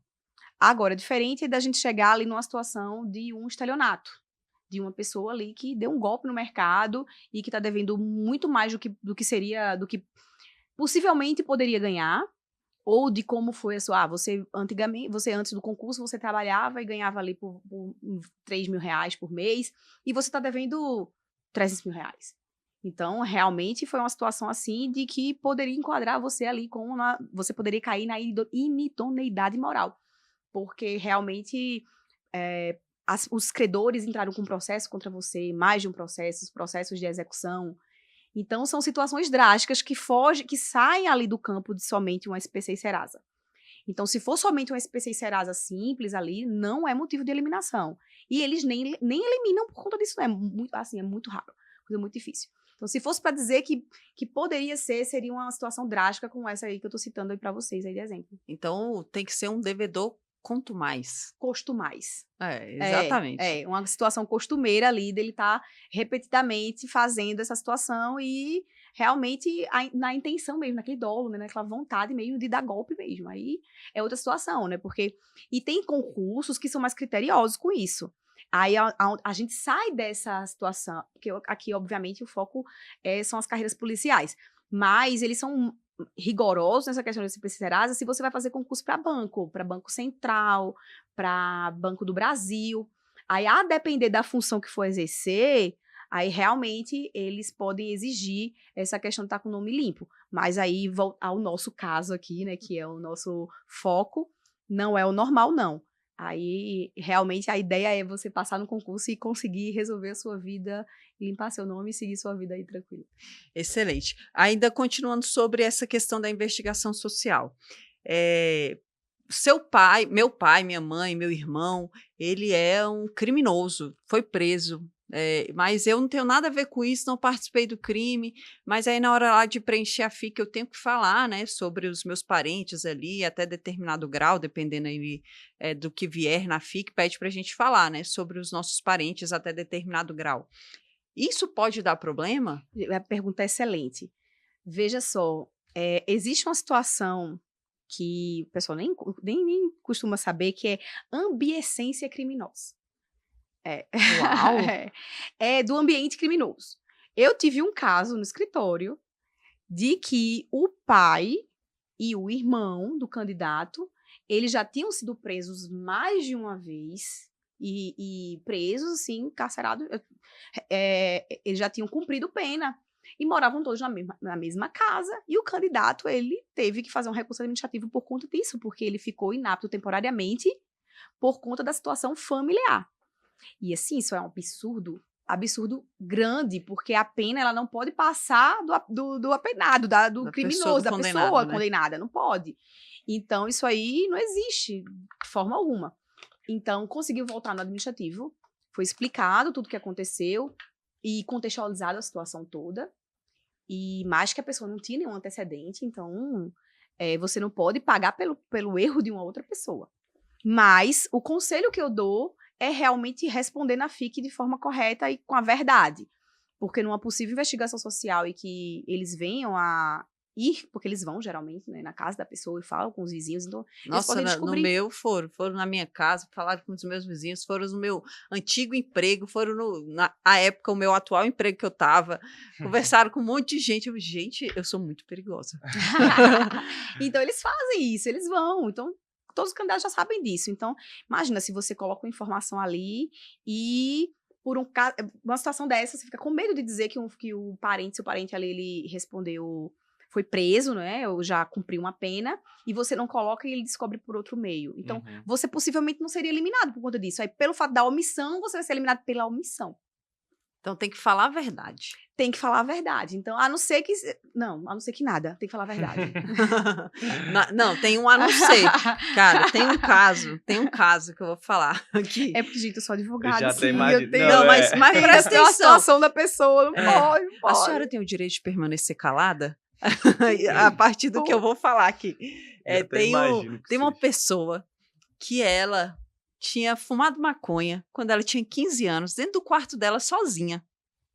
Aí veio ali na FIC, perguntou não se... Não sou eu, tá, senhor? Não. Pelo amor de Deus. Não é ele. Aí veio na FIC perguntando se ele já tinha, né, tido contato com substâncias entorpecentes ilícitas, enfim. Ele foi lá e colocou. Quando ele tinha 15 anos, ele fumou maconha na casa dele, no quarto dele, sozinho. Aí eu olhei e eu falei... Ele foi considerado inapto, foi não recomendado. Não posso comentar nada, porque ela falou, eu tenho direito de ficar calada. Foi não recomendado, e aí teve que judicializar, gastou acho que R$30 mil para conseguir, e ele voltou, no final das contas. Mas enfim, foi uma história, na verdade... Cada um tira suas próprias conclusões. Eu ouvi isso num filme, na verdade, nem foi um aluno, foi um filme. Na realidade. Foi coisas aqui da minha cabeça que aconteceram, mas continuando... Mas eu já vi casos assim, na realidade. Mas aí, procure você imagina... um profissional. Não, você imagina você assistindo esse filme... O que é que você pensaria que esse candidato deveria fazer? Enfim, aí cada um segue o seu bom senso ali. Exato. Mas a regra geral é que realmente omissão não... Até no judiciário é difícil de reverter. Difícil, para não dizer assim, quase que impossível de reverter uma causa de omissão. Talvez uma situação de omissão, assim, para contextualizar aqui, dar exemplo, né, que todo mundo gosta muito do exemplo. Seria um caso, por exemplo, você... na adolescência, você já passaram-se já 15 anos, e ali entre a infância e a adolescência, você tive um caso de uma pessoa lá no escritório, um caso real, que ele e mais 2 amigos pegaram uma bicicleta emprestado, sem pedir permissão da bicicleta, e saíram com a bicicleta desse vizinho, e o vizinho foi na delegacia e abriu um boletim de ocorrência contra ele, só que um tinha 12, um tinha 14 e outro tinha 16. E quando chegou no concurso, anos e Às anos vezes e a anos pessoa depois, nem sabia nem da lembrava. É existência. isso, não sabia, porque não tinha nenhuma, não tinha nenhuma informação sobre aquilo. Uhum. Como a polícia descobriu isso e chegou até esse fato, ninguém sabe. Mas aí chegou no ponto da omissão, entendeu? Uhum. Aí, assim, no judiciário, essa questão ainda passou, porque chegou na lógica de que, mas a pessoa teria interesse de omitir, se não tivesse omitido, isso aqui seria um motivo para uma eliminação? Não seria um motivo para eliminação. Então, aí veio a razoabilidade e a proporcionalidade de tanto tempo, e era uma informação que o candidato não tinha, porque ele era menor de idade na época, então eram os pais não lembraram, ou então não acharam que isso seria um motivo de informação, então escapou. Mas não é o senso geral de escapar uma omissão, entendeu? Uma omissão, geralmente, ali, os juízes, eles são muito, muito legalistas ali, com a questão de omissão. É omissão e prazo. Você tem um prazo para entregar determinado documento, já pegando aqui o gancho aqui para outra coisa. Aí você chega e diz, mas doutora, olha, a minha internet caiu, eu não consegui, aconteceu um monte de imprevisto na minha vida, passei mal, fui para o hospital, eu não consegui entregar naquele prazo. Aí vem a questão da isonomia, porque aí todo mundo entregou naquele prazo ali. Então, que seria uma exceção, talvez, assim, vagando aqui, um caso de coma.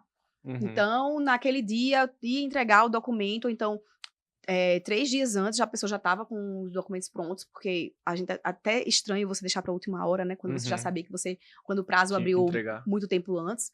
Mas acontece de determinados prazos abrir, assim, 24 horas antes. Tem 24 horas para você enviar determinada documentação. E a pessoa sofreu um acidente e estava em coma. Então, de repente, num caso, assim, uma exceção drástica, poderia se conseguir ali uma abertura para isonomia.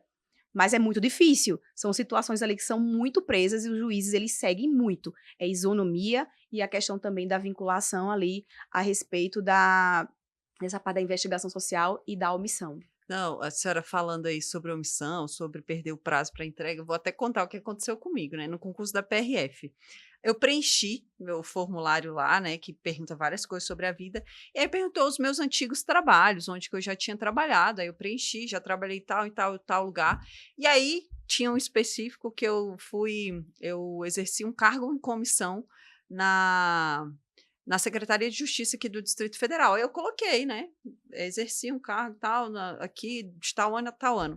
E aí o edital tinha previsão de que você, a partir do que você preencheu lá, você tinha que apresentar um documento, tipo, uma certidão de, tipo, que você tá tudo ok lá com esse órgão que você trabalhou, sabe? Que você não tem nada, nenhum processo, nada naquele órgão. E aí eu preenchi que eu servi, que eu exerci esse cargo lá na Secretaria de Justiça e esqueci de pedir essa certidão negativa lá na Secretaria de Justiça.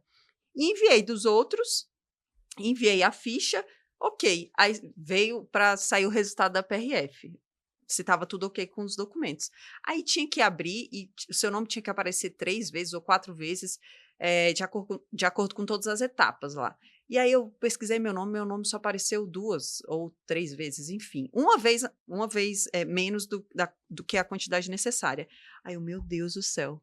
O que aconteceu? Por quê? E eu achando que já estava tudo certo no concurso da PRF. Não, tá tudo ok, beleza. Só fui conferir. E meu nome não tinha aparecido, a quantidade necessária. O que aconteceu? E o resultado só ia sair, sei lá, saiu no edital, saiu no Diário Oficial, e aí, tantas horas depois, que a gente ia saber o motivo pelo qual o seu nome não estava lá. E eu fiquei nessa ansiedade. Eu, caramba, o que aconteceu? O que foi? Aí, quando saiu o resultado, foi justamente isso.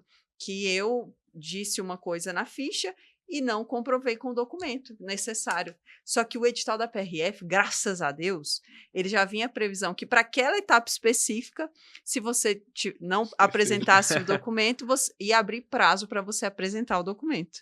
Ainda bem, porque vários concursos não têm essa previsão. Não. Tipo, você perdeu o prazo e Brasil. Chora e passa para o próximo concurso. Aí só que eu tinha que entregar o documento no dia seguinte. Era só 24 horas para você conseguir. Nossa. Aí eu liguei lá no órgão, lá na secretaria, expliquei toda a situação. A menina responsável para fazer essa certidão estava de férias e era só ela que fazia isso. Aí o pessoal lá da sessão, ó, vou te dar o número da menina particular para você ligar para ela, porque a gente precisa da senha dela para poder fazer essa certidão, enfim. Liguei para a mulher de férias, expliquei toda a situação, faltei chorar, pelo amor de Deus. Ela, não, pode ficar tranquilo, vou ligar lá, vou passar minha senha, fulano vai fazer para você e tal.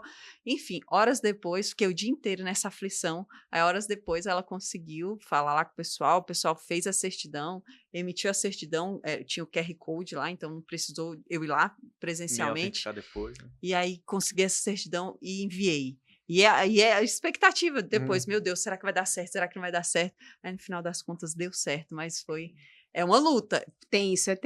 Por isso que é muito importante também você já fazer esse acompanhamento prévio ali para saber se está tudo certo. A gente até, nesse meu concurso da PRF, na documentação, o que eu fiz, né? Tinha uma amiga minha que ela também passou nesse concurso, a gente marcou para a gente se encontrar, dos exames, na verdade, foi dos exames. A gente se encontrou presencialmente, ela conferiu os meus, eu conferi os dela, porque tem que ter todo o requisito, tem que ter o nome completo, RG, todas as folhas, não sei o quê. Nessa conferência, eu vi que tinham 2 exames meus que estava faltando o documento, o dela também tinha. A gente foi atrás para refazer, para emitir um laudo novo. Então, caramba, concurseiro. Mas a ideia é ótima. Não, Dela, né? De fazer um conferir do outro, né? Como que realmente fosse ali fazendo o papel ali da banca, ali, excelente. O cenário ideal, no caso desse, porque acontece, eu já vi também casos assim. Mas pediam a certidão da Justiça Estadual de primeiro e segundo grau, Federal de primeiro e segundo grau. A pessoa, vou juntar, interpreta dessa forma. A de segundo grau, porque se tá em segundo é porque já resolve a primeira. Gente, não resolve da primeira. Então você vai ser eliminado, não tem como. Uma regra que a gente fala muito, né? Por exemplo, a gente vai entregar semana que vem documentação para vai assinar a posse do Goiás. A gente fala, cara, peca pelo excesso, mas não deixa faltar. Se tá pedindo lá, tem um documento que pede lá CPF. Na CNH tem um CPF. Mas o que custa pegar o cartãozinho do CPF lá no Ministério da Fazenda e colocar junto ali para enviar, né? Porque aí, o máximo que eles vão falar, não precisa, já tem na CNH. Você, beleza, trouxe. Só não faça isso com exames médicos, tá? Exame médico. E de repente vem alguma coisa ali e encontrarem alguma patologia ali e te coloca... A menos que tenha tudo ok. De sangue, eu lembro que o da PMDF também, eu lembro que o de 2018 pra músico corneteiro, eu lembro que eu tinha feito uns, aí tinha, tem a mais do que você pediu. Eu falei, tá normal. Mas assim, só voltando aqui, que eu lembrei agora de um ponto importante sobre os exames médicos também. Isso tudo que eu falo é baseado em casos reais, tá? Então, assim, eu vou lembrando ali, vão vindo ali as histórias. De você tá com o exame, você tá vendo que tem uma alteração, aí você entrega com alterado. Gente, eles vão dar, você vê lá no exame, no o que ele pede de exame, ele vai ter uma referência ali. Então, você tem como comparar ali as referências ali, mesmo você não sendo da área. Então, ou se você não souber, pede alguém ali, todo mundo ali tem um amigo ali da área de saúde, qualquer que seja, muita gente sabe olhar a referência, olha, aí você vai entregar. Você acredita que tem gente que entrega... Com o exame alterado. E ainda diz assim, eu vi que tava assim, mas eu não tinha alternativa. Bem, eu implorava o laboratório, refazia. Agora, às vezes acontece assim, o melhor cenário seria, se você sabe que você vai fazer a prova dia 10... um mês anterior você fazer os exames para ver se você tá com alguma coisa ali e dá tempo ali de corrigir. Porque uma anemia você não vai dar tempo de você corrigir de um dia pro outro. Não vai. Ou outras situações que você precisa ali de um antibiótico, alguma coisa ali, uma infecção urinária. Então, o ideal seria fazer isso antes. Acontece recurso mesmo, né? Que às vezes o pessoal não tem aí grana aí para investir nisso. Mas seria o melhor cenário para você evitar um possível problema. Você fazer antes, você olhar as referências, ver que tá tudo ok. Aí você vai ali no controle, né? Daquele período ali. E quando você vai fazer de verdade, mandar, confere, galera. Olhem direitinho aí todas as referências. E não de cima da hora, né? Não, agora eu lembrei até que aconteceu comigo também. Oi, avião. Não sei se vocês estão ouvindo, mas tem um avião passando aqui. Mas aconteceu comigo. Eu não sei se foi no concurso da PMDF ou se foi da PRF. Eu fui fazer meus exames de sangue, só que eu fiz isso. A época... então foi no da PMDF. A época eu tinha convênio, tinha plano de saúde. Aí eu falei, cara, eu vou fazer esses exames. Ainda não estava no prazo. Eu falei, vou fazer só para ver se está tudo ok. Aí eu fiz os exames, deu uma alteração no TGO, TGP, alguma coisa assim. E, tipo assim, muito alterado, um pico assim muito grande, estava muito, muito alterado. Eu, meu Deus do céu, o que tem no meu fígado? Porque eu acho que é alguma coisa do fígado, né? O que eu fiz? Aí eu fui no médico para perguntar, né? Cara, o que que será que foi isso aqui? Aí ele foi me fazendo algumas perguntas, aí ele falou, aí uma das perguntas é, quando foi a sua última vez que você fez um treino, que você treinou? Você treinou no dia anterior? Eu falei, sim, eu faço crossfit. Aí ele, seu treino do dia anterior desse exame aí, foi um treino puxado? Eu falei, poxa, crossfit, né? Crossfit sempre é puxado. Ele, então, foi isso. É o seguinte, você vai ficar 3 dias sem treinar e refaz esse exame. Aí eu fiquei 3 dias sem treinar, para minha decepção, porque é a coisa que eu mais gosto na vida é treinar. Fiquei 3 dias sem treinar, fui lá, refiz o exame e aí os índices estavam normais. Então, fazer com antecedência é bom para isso, surpresa, justamente, né? É para você ver se tem alguma coisa, se dá para você ajustar, realinhar a sua alimentação ou atividade física, enfim. Várias coisas podem ser feitas. E o bom é que as bancas, elas colocam ali um prazo de 6 meses de validade, né? Alguns concursos. O caso do PMDF 2023 foi 6 meses. Então, dá tempo do candidato ali... É ruim para quem fez antes da suspensão, né? Que aí já começa a correr. Mas dá tempo deles programar para fazer, tanto tudo ok, só separar lá, conferir, para entregar na data prevista, né? Concurso vai muito além do que sentar a bunda na cadeira e Vai, estudar. nossa Tem muita senhora. coisa envolvida. Vai. Continuando aqui o papel de candidato desesperado, né? Desesperado para saber o que vai acontecer. Se eu tiver um boletim de ocorrência, mas o Ministério Público nem representou, nem sei se é essa a nomenclatura que fala, não representou, não apresentou a denúncia, teve lá o trâmite ali na delegacia, mas o Ministério Público, né, arquivou. E aí, posso ter problema quanto a isso, com isso? Como é que fica? Gente, olha, essa aqui é um papo aqui pra... Esse aí lembra do cachaça, do galera que pega na lei de trânsito. Então, veja só. A gente começa conversando sobre isso na situação da omissão, que você realmente precisa informar. E vai muito do caso concreto, do que foi a situação do boletim de ocorrência. Foi um boletim de ocorrência que, de uma Maria da Penha, e por uma questão de demora na delegacia, foi arquivado por falta de provas, ou foi arquivado pelo tempo, mas que não chegou a ser apreciado, mas foi uma questão da Maria da Penha, e no boletim de ocorrência ali, não teve não finalizou, mas estava dizendo ali que eu espanquei minha mulher, enfim. Aí, possivelmente, você cai na inidoneidade moral. Então, vai e tem mesmo um não risco. tendo processo, né? Agora, sofri um boletim de ocorrência de uma briga com o meu vizinho e a gente xingou e disse que cada um passasse uma calçada separado. Possivelmente, você não vai ter problema sobre isso. Então, vai muito do caso concreto, do que gerou, do fato, do que aconteceu. Agora, o que é que a gente tem no Brasil? A gente tem no Brasil uma questão de que a pena, ela não é perpétua, a gente não tem pena perpétua. Então, a gente tem uma situação também sobre a questão de que você não pode ser condenado culpado até o trânsito julgado. Então, a gente tem ali vertentes ali, que no judiciário se tem como tentar recuperar essa questão de uma eliminação por conta de boletim de ocorrência. Agora, tudo vai depender do caso concreto, do que é que aconteceu com o que foi que gerou aquele boletim. Então, foi uma questão de uma briga com o vizinho que teve muitos anos atrás e mesmo assim eu fui eliminado, mas eu sou uma pessoa íntegra, inclusive já fiz a paz com o vizinho, a gente pegou um documento ali do próprio vizinho ali a punho, ou então a pessoa já passou em outros concursos, já é concursado, então aí vai ver o caso concreto, a situação da pessoa para juntar ali as provas para rebater, né? Agora, dificilmente eles vão eliminar o candidato por conta disso, então... Tem pessoas que colocam, eu já vi FIC que ajudei no preenchimento de ter vários processos. E ter vários boletins de ocorrência. Agora, todos eles justificáveis. Então, uma dica que eu dou para quem vai preencher a FIC nesse sentido, sempre é colocar exatamente o que aconteceu. Se tem o número do processo, colocar o número do processo, a vara, aonde está tramitando, o desfecho, que é outra coisa muito importante. Então, você vai colocar o desfecho. Foi arquivado, não deu em nada, colocar os fatos importantes. Isso aconteceu há tantos anos atrás, isso aconteceu quando eu era adolescente, isso aconteceu... colocar de uma forma que eu bata o olho ali, não vou colocar, respondo uma ação penal, não. Respondi um processo judicial que já foi arquivado. Eu vou fazer uma leitura, eu vou colocar lá uma escrita que a pessoa olhe e não se choque ali com o que eu tô falando, entendeu? Até o pessoal da polícia que já tá acostumado com isso. Então, eu geralmente gosto de colocar a verdade de uma forma bonitinha. Então, eu vou escrever ali... Respondi, assim, dessa forma, mas foi no momento que eu era adolescente e a minha vida mudou e já não faz parte da minha realidade. E você vai colocar todos os pontos que aconteceu com o desfecho. Não é para reprovar. A não ser que realmente a pessoa tenha uma condenação. Eu tenho um processo no escritório que o rapaz responde a uma tentativa de homicídio.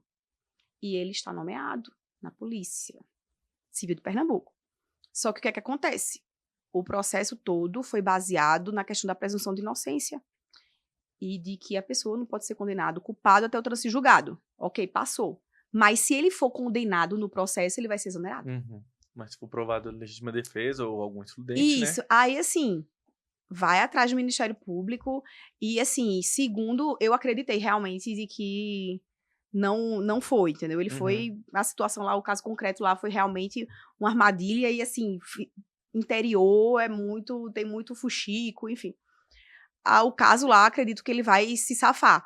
Mas, se tem uma questão de um processo judicial ali que realmente vai te imputar, vai te enquadrar ali num crime, então, se você for condenado, aí possivelmente você vai ser exonerado, ou então não vai passar mesmo na investigação social, porque eles eles puxam também para a vertente da inidoneidade moral, então não fica somente na questão, você supera o fato de que, mas você não pode ser condenado culpado até o trânsito julgado, enfim, toda essa questão da Constituição, mas vem esse chequezinho branco da inidoneidade moral, do que é considerado, o que é moralmente complicado para você e para mim, como o caso, por exemplo, que você falou do filme do rapaz que fumou a maconha ali no quarto ali. Então, isso aí é moralmente uma conduta reprovável moralmente para mim, pode não ser para você, pode ser que você diga, mas para instituição, né? Enfim, uma tatuagem que a pessoa tem, por exemplo, tem lá uma tatuagem de uma suástica ali nazista.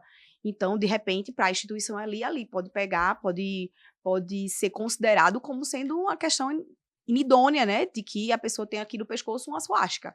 Então, de repente, pode ser que seja uma pessoa enxergue de uma forma e outra enxergue de outra. Então, tem muito uma questão de interpretação ali na questão da IS, né? Do investimento social. Agora, conselho que eu dou, isso aí, para a vida, é a questão da omissão, não omitir. Você tem 10 processos, coloque os 10 processos. É um processo civil, coloque lá no local correto. Se pede para repetir depois em um outro campo, repete, ou então faz menção, vide número tal. Então, você faz uma referência, já que você já citou, você faz uma referência àquele mesmo processo em cima. Então, o processo, às vezes, pode se desmembrar. Foi um boletim de ocorrência que virou um processo. Então, você teria que colocar esse mesmo fato nos 2 locais e fazer referência que um tá ali junto com o outro, para não imaginar que são 2 fatos distintos. Não, foi esse aqui que gerou aquele. Então, querendo ou não, para você já vai ser mais brando, né? Porque é um fato só, não são 2. Eu penso isso muito, por exemplo, um policial, o cara que já é policial e passou em outro concurso de polícia, não sei, policial militar, na PRF. Muitas vezes o policial, na sua atividade, tem ali processos vinculados à pessoa dele, né? Que aí, no caso, ele vai... É correto ele colocar lá na investigação social do outro concurso, até para não dar nenhum problema, né? Senão, imagina. Nossa, a polícia vai ter que colocar várias páginas. Tem que colocar, porque isso vai ser descoberto de todo jeito. Sim, ainda mais, né? Que é funcionário público. Só vou até falar do meu caso, né? Casos da Fernanda. A Fernanda, ela desse boletim tem vivência. Sobre boletim de ocorrência, né? Quando eu fui preencher a minha ficha na PMDF. Aí eu falei, caramba, tem que falar dos boletins de ocorrência aqui. E aí eu lembro que em 2012, eu tive um acidente de carro. Mas eu era vítima, gente. Eu era vítima. Quebrei nariz, quebrei osso aqui da face, enfim. Falei, mas gerou um boletim de ocorrência. Falei, vou colocar isso aqui também. Boletim de ocorrência no ano tal, na condição de vítima. Aconteceu isso, isso e isso. Aí tinha um boletim de ocorrência também, que eu tinha sido assaltada 3 vezes dentro da minha casa, porque esses vagabundos entraram dentro da minha casa, prenderam a gente dentro do banheiro, Hoje minha não família. Entra mais, né, Fê? Entra para ver. Se eu tiver em condições aí ele vai ver. Aí, também na condição de vítima, aí coloquei boletim de ocorrência no ano tal, na condição de vítima, entraram na minha casa assim, assim, assado. Mas eu acho que foi um preciosismo, né? Porque eu não era autora, né? Não estava na condição... E se for testemunho também, será que se for na condição de testemunha? Não, eu não colocaria, não. Na condição de testemunha, E na condição de vítima também? Colocaria. Coloca, deve colocar. Eu coloquei assim pensando, tipo, será? Eu vou colocar porque eu quero colocar. É porque não vai te eliminar. Mas aí vai cair, vai que vem a situação da omissão. Então, é a situação de peca por excesso que por omissão. Então, coloca, até porque aquilo não é ruim pra você, então não vai te prejudicar. Jamais. Então, eu colocaria. Excelente. Eu recomendo fortemente colocar, mesmo que a pessoa seja ali uma vítima. Fernanda, eu tenho uma dúvida, que eu não sei se você ia falar mais de alguma outra etapa do concurso, mas a minha dúvida é referente ali. Passou na objetiva, todas as etapas, enfim, ali, tô apto a ser nomeado ali, a estar ali exercendo meu cargo. Porém, tô fora das vagas. Eu sou um excedente ali. Mas, o concurso, por exemplo, tomar como exemplo o concurso da PM Goiás. Era regionalizado e tem um número de vagas ali específico para cada região. Vamos supor que eram 10 vagas para mulher, ali na regional de Goiânia. Dessas 10 vagas, eu sou a 11ª ali colocada, no caso. Porém, eu tenho ciência de que a primeira colocada vai assumir na Polícia Civil, outra na PRF, enfim. Eu tenho ciência que esses candidatos não irão exercer ali o cargo público. Porém, eu não estava na homologação do resultado final do concurso. Eu ainda tenho, assim, direito de assumir, de ser nomeado, mesmo estando fora das vagas ali, sabendo que vai ter uma vaga ociosa daqui 6 meses, daqui 1 ano, por exemplo. Veja, você teria que questionar, não com uma possibilidade remota de que haja vaga, você falou no final, assim, Sim. Daqui a 6 meses, 1 ano, não. Mas se daqui 6 meses eu ter certeza, falou, pô, a pessoa saiu, eu tô fiscalizando ali. Sim, se a pessoa saiu e você ainda tá no prazo de validade do concurso, aí você ainda poderia tentar questionar e o juiz vai interpretar. Mas acredito que seria sim possível, porque há uma vacância ali, então a vacância tem que ser preenchida. Agora, tudo aí você vai ter que avaliar a questão do prazo, né? Se você tá ali dentro, se o concurso foi prorrogado e se essa situação gerada aí foi dentro daquela validade do concurso. Então, acredito que seria sim possível você questionar. Mais alguma coisa? Não, pode falar. Não, é porque eu vou mudar de... Ah, tá. E nas vagas ociosas, por exemplo, igual... Eram 1.300 vagas efetivas e não uma regional, por exemplo, X, não ocupou todas essas vagas. É possível um candidato que está excedente em outra regional ser usado? É muito difícil isso aí acontecer, tá? Eu nunca vi assim, eu nunca tive um caso desse de conseguir judicialmente e nunca entrei. Mas eu já vi casos na Polícia Rodoviária Federal, no concurso dela, né? Que também foi um concurso que foi... Não, o meu foi nacional. O anterior, 2021. Então, o anterior foi regionalizado. E não tinha essa possibilidade. E eu vi ações, estudei ações de outros colegas que não tinham conseguido êxito, porque você já sabia que você queria aquele local ali, então não fazia sentido você depois querer um outro local, porque teve a vaga ali. Fez inscrição ali, acabou-se. Agora, um detalhe que você falou agora e eu falei que seria possível em relação a essa vacância, tem que observar a nota de corte, tá? Também. Porque aí não tem como eu pegar e dizer, mas sobrou uma vaga aqui, mas eu passei do corte. Então, não, você tem que estar você teria que estar ali como excedente no corte. Então, se você levou nota de corte, aí não seria possível, não. Para você poder entrar, e realmente tem que ter uma vontade da instituição e uma vontade política de abrir ali a questão do corte, porque houve ali uma defasagem, não teve... Aí já é bem mais complicado. Muito complicado. Não costuma acontecer isso não, infelizmente. Mudando um pouquinho aqui a pauta, né? A senhora falou que atuou aí no concurso da PRF. E a gente sabe que teve muitos problemas ali com o psicotécnico durante o curso de formação. A senhora pode falar sobre isso? Não, esse aí é uma das minhas especialidades. E esse aí, olha... Me conta. Eu gosto de falar desse assunto. Eu ainda não fui, né, pro CFP. Acredito que isso não vai mais acontecer, tá? Mas o que foi? Fala aí pra galera, porque tem muita gente que acompanha a gente que quer fazer o concurso da PRF. E aí, para eles entenderem, e também partindo desse mesmo assunto sobre psicotécnico, também é uma fase que a galera tem muita dúvida sobre, e se eu for reprovado, é possível conseguir judicialmente voltar? Qual é a confiabilidade dessa fase? Então, vamos falar aí sobre a PRF e sobre esse tema psicotécnico. Vamos sobre a PRF. Acredito que nos próximos concursos da PRF não vai ter mais o psicocomplementar, mas isso aí é uma opinião minha, baseada nas decisões judiciais dos últimos 2 concursos. Então, acredito que não vai ter. Porque realmente é uma situação de que ele não tinha previsão legal porque quando a gente fala da lei do cargo... Mas como é que acontece? Só para o pessoal entender. Tá, seguinte. Tudo, no início aqui da nossa conversa, eu falei para vocês de que o edital ele tem que ter um respaldo vinculado à lei. Então, se eu digo lá no edital que a súmula 44 do STF vem falar que para ter um exame psicotécnico tem que ter uma vinculação legal. Tem que ter, aliás, o edital, ele para trazer o psicotécnico tem que ter a vinculação na lei da aplicação daquele teste. Pronto, esse é o primeiro requisito legal do psicotécnico. Então, a partir daí, você vai traçar. O da primeira etapa ele tem.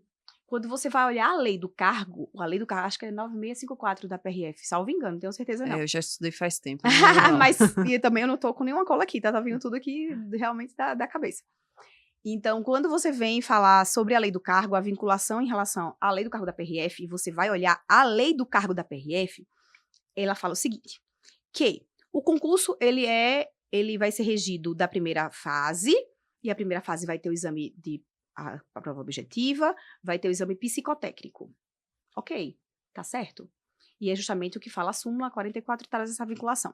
Aí ele vem, a segunda etapa será composta de, aí vem o curso de formação, vem os exames médicos e vem, no caso, aquele exame que é o admissional, que é aquele examezinho que você faz para tomar posse. Ele não vem falando de um exame psicotécnico durante o curso de formação. A lei do cargo fala do exame da primeira etapa. Uhum. Na segunda etapa, ela não fala disso. Aí vem o editor da PRF e coloca uma previsão sobre de um psicotécnico complementar. Primeiro, ele disse que era um psico complementar. No primeiro concurso. No segundo, ele mudou o nome. Ele botou que era um exame psicológico continuado. Mudou para dizer que era uma continuação da primeira etapa. Mas não é uma continuação da primeira etapa porque não é feito com todo mundo. Uhum. Porque se fosse feito com todo mundo, aí a gente diria, tal, ok, como é na Polícia Federal. Na Polícia Federal, todo mundo faz, certo? Mas na PF, não. PRF. Se você apresentasse algum comportamento estranho durante o curso de formação, eu tenho exemplos aqui, gente, eu vou falar 2 exemplos aqui para vocês, 2 casos. Se apresentar qualquer comportamento estranho, o fiscal ali ia colocar você para fazer esse teste. E todo mundo já sabia que quem ia, dificilmente voltava. Então, todo mundo já estava tenso ali, sabendo que não voltava. Então, o que foi que aconteceu? A 8.112, que é o que eles também respaldavam sobre isso, ela fala o seguinte, que na posse, você pode ser submetido a uma avaliação médica. Mas não é uma avaliação psicológica, gente. Aí, quando eu fui falar com o desembargador, eu dizia, doutor, excelência, o senhor já ouviu falar... O senhor já viu algum colega seu, o senhor já foi concurseiro, já passou por tudo, de que quando o senhor vai tomar posse, o senhor faz um exame psicotécnico? Não. São exames laboratoriais, são exames de rotina, exame pré-admissional. Às vezes nem faz. Né? Então, não existe isso de você querer respaldar esse psico complementar com a 8.112, ou você vir dizer que é uma continuidade da interpretação do psicotécnico da primeira etapa para vir justificar esse no curso, durante o curso de formação com alguns candidatos escolhidos a dedo. Então, esse foi a questão legal sobre isso. Então, em alguns tribunais passaram, foi batido em cima da tecla de que não tinha realmente previsão legal, que a lei do cargo ela não diz que deve ser um exame, porque tudo é ipsis literis, exatamente ao pé da letra, que tem que ter o exame psicotécnico continuado durante o curso de formação. Não tem isso. Tem na primeira etapa, ok, inquestionável, não tem como encontrar isso aí, mas da segunda não tem. Aí, em alguns tribunais passou isso, a questão da legalidade, em outros, isonomia. Porque se é para ter uma fase eliminatória durante o curso de formação, você tem que fazer com todo mundo. Aí eu tive um desembargador que ele falava assim, mas olha, mas só que essa pessoa foi chamada porque essa pessoa apresentou um comportamento estranho. Tá, quem avaliou? Foi um psicólogo que avaliou o comportamento estranho? Não, foi uma pessoa que estava no corredor ali passando. Eu tive um caso eu posso dizer isso com todo orgulho. Os 2 primeiros precedentes do Brasil foram do meu escritório. Os 2 precedentes, do Brasil todo. Depois vieram os outros advogados aí, e hoje já se tem um precedente já de recurso já, mas que as fundamentações das decisões que fundamentam esses outros processos, todos eles têm esses 2 casos, que é do Nalim do Moagno, que estão sempre presentes ali em todos os processos. E são lá do escritório. E daí... Quando eu peguei esses 2 casos, não tinha nada. Nada. Imagina você convencer o juiz aí para uma situação dessa. No caso da... Eu não posso citar nomes de quem foi, mas foram muitos candidatos depois, acho que foram uns 15 candidatos depois, ou mais. Um deles, não posso dizer quem foi, o que foi o caso, mas era uma situação de uma cólica. Estava no banheiro, estava chorando de dor. E foi colocado como que a pessoa não tivesse maturidade psicológica porque estava com a dor. Entendeu? Então, assim, coisas assim absurdas. No outro caso de uma outra pessoa, o candidato, ele estava no hospital. Então era uma avaliação.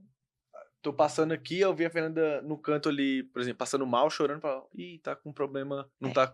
Ia lá e eliminava ela do... Não, era chamada por um psicólogo. Enviava para fazer uma avaliação com um psicólogo. Aí o psicólogo ia aplicar um outro teste com a pessoa. Isso às vezes acontecia da pessoa ter feito uma prova no dia anterior. E fazer assim, emendando. Saí da instrução, fiz uma prova no curso de formação ali, tô naquela... que é puxado o curso de formação, né? Então, eu tô naquele momento ali, daquele curso de formação ali, e já tô psicologicamente abalado, porque eu sei que o pessoal vai e não volta. E eu fui recomendada para fazer o teste no outro dia, não tive nem repouso, nem descanso, nem nada. Então, minha gente, foi show de horrores. Foram muitas ilegalidades que foram cometidas aí, em relação a essa fase, esse problema do psico complementar. E, assim, o atual cenário hoje, ele tá favorável. Então, a gente conseguiu agora, tiveram decisões, assim, importantíssimas sobre a questão da falta de previsão legal e da quebra drástica do princípio da isonomia em relação a isso. Então, eu acho que esse teste vai ser... Não vai vir nos próximos. Ele vai ser enterrado. O do hospital era qual? A pessoa estava no hospital e tinha um plano de saúde nacional que dava acesso a um hospital particular muito bom, e a pessoa tinha sofrido um acidente durante a instrução e estava sentindo muita dor, estava na cadeira de roda, foi socorrido pela equipe e foi para o hospital. Só que a PRF leva para um hospital específico, um hospital público. Chegando lá, tinha muita fila, e a pessoa estava doendo muito. Disse, olha, me levem para esse outro hospital, porque é o que eu tenho no meu plano de saúde, ele libera. Mas era muito longe, do outro lado. Não vou levar. Então, a pessoa discutiu ali com o motorista. O motorista que era um PRF. Então, houve uma discussão ali, a pessoa com muita dor. E esse caso aí gerou um histórico. Pro psicólogo. Não, aí não é a pessoa que recomenda, né? Ele vai botar pro histórico, para uma outra pessoa avaliar, e essa outra pessoa vai e indica. Então, o motivo foi esse aí. E tiveram vários outros, porque eu tô citando aqui 2 exemplos, assim, que para mim são marcantes. E para você ver que foi uma situação, assim, muito de situações bobas. E é uma situação que abre margens, não tenho prova, obviamente, isso aqui eu tô falando uma opinião minha, pessoal, abre margem para um cheque branco ali para perseguição. Então, é uma situação, assim, que é complexa. Se tem ali uma etapa que é para ser eliminatória, tem que ser com todo mundo. Então, se é para avaliar a patologia. E outra coisa, até que foi a fala do desembargador, que ele disse que esse desembargador, que foi o que estava negando, ele já tinha sido da segurança pública, ele dizia, mas tem que avaliar mesmo, tem que ver se a pessoa tem patologia. É tanto que chega na rua e tem acontecido o que acontece nesses casos de suicídio, né, de tudo. Aí o que eu falei para ele na sustentação, ele tinha falado isso, eu já sabia, ficou na ata. Quando foi a gente ficou com 2-1, e a gente foi para uma ampliada, para ser com os 5, para ver se conseguia reverter de 3-2. Aí foi o que a gente conseguiu, ficou 3-2. E quando eu já sabia que ele ia falar isso, para rebater, é o seguinte, que quando o candidato, ele está ali no curso de formação, ele é um sonhador. Ele está ali com o mundo ideal e ele está ali querendo fazer justiça e querendo dar o melhor. Quando acontece do candidato vir a ter algum problema de patologia mental, já é muito tempo depois que entra na corporação. E é um problema de algumas corporações, que aí é um problema de saúde que as corporações têm que tratar e têm que cuidar. Mas no curso de formação, não. Ele ali, ele está no melhor cenário, ele é um papel em branco ali para ser preenchido. Então, ele está ali como estudante. Então, não é aquilo ali que vai definir que ele tem uma patologia, que ele pode um dia se suicidar ou fazer algum tipo de alguma outra situação. Então, já rebate ali a situação de que seria o curso de formação. Se quer avaliar alguma questão de patologia, você tem aí o estágio probatório aí para você avaliar Entendeu? Então, você tem como aplicar ali avaliações periódicas de desempenho, né, durante o estágio probatório para poder verificar a questão psicológica. E, obviamente, deve ter, né, todas as polícias, imagino que se tenha, né, um setor para estar acompanhando, fazendo esse acompanhamento, ou deveria ter. Então, acho que aí, com isso, esse exame aí, ele vai ser, espero realmente que seja abolido, porque, assim, são muitas decisões já favoráveis depois dessas duas que se iniciaram. Então, vieram outros candidatos, com outros advogados também, e os processos seguiram aí, e seguiram todos para a procedência. Não só meus, mas de outros advogados também. Né, o juiz, o desembargador falando sobre isso, mas tem que avaliar mesmo. Dá até para a gente questionar, então, se tem que fazer um depois, então significa que o anterior foi mal feito, não conseguiu avaliar nada naquele psicotécnico que faz antes. Mas, então, sobre o psicotécnico, então tem que ter essa previsão, né, na lei do cargo, e também nessa previsão da lei do cargo já diz o que tem que ser feito. Pronto, Por que eu tô perguntando? Esse aí você fala da primeira etapa. Da primeira etapa tem que ter critérios objetivos. Não pode ser um exame subjetivo, então não pode pautar a lei de subjetividade, de achismo. Então tem que ter ali critérios objetivos. Mas aí isso já vem previsto na lei? Sim, sim. Isso aí já está na Porque a gente, no concurso da PM de Minas Gerais, não sei se a senhora está por dentro também. Se a senhora não tiver, não tem problema. Eu falo aqui sozinha, mais ou menos. Tem um exame no concurso da PM de Minas, qual é aquele exame que o PRK? PRK, enfim, é um exame que faz lá na hora, de olho fechado, que não sei o que, e tem um índice de reprovação muito grande. Então, mas isso já vem tudo previsto já na lei que regula o cargo, como que tem que ser feito, os critérios? Veja, não vem na lei exatamente, dizendo, tem que ser dessa forma. Até porque aí vai se usar outros índices, aí vai procurar na questão do Conselho de Psicologia, o que é que fala, como é que se aplica, tem exames que são aplicados que estão em desuso, que não tem comprovação científica, e aí realmente é uma análise do advogado, né?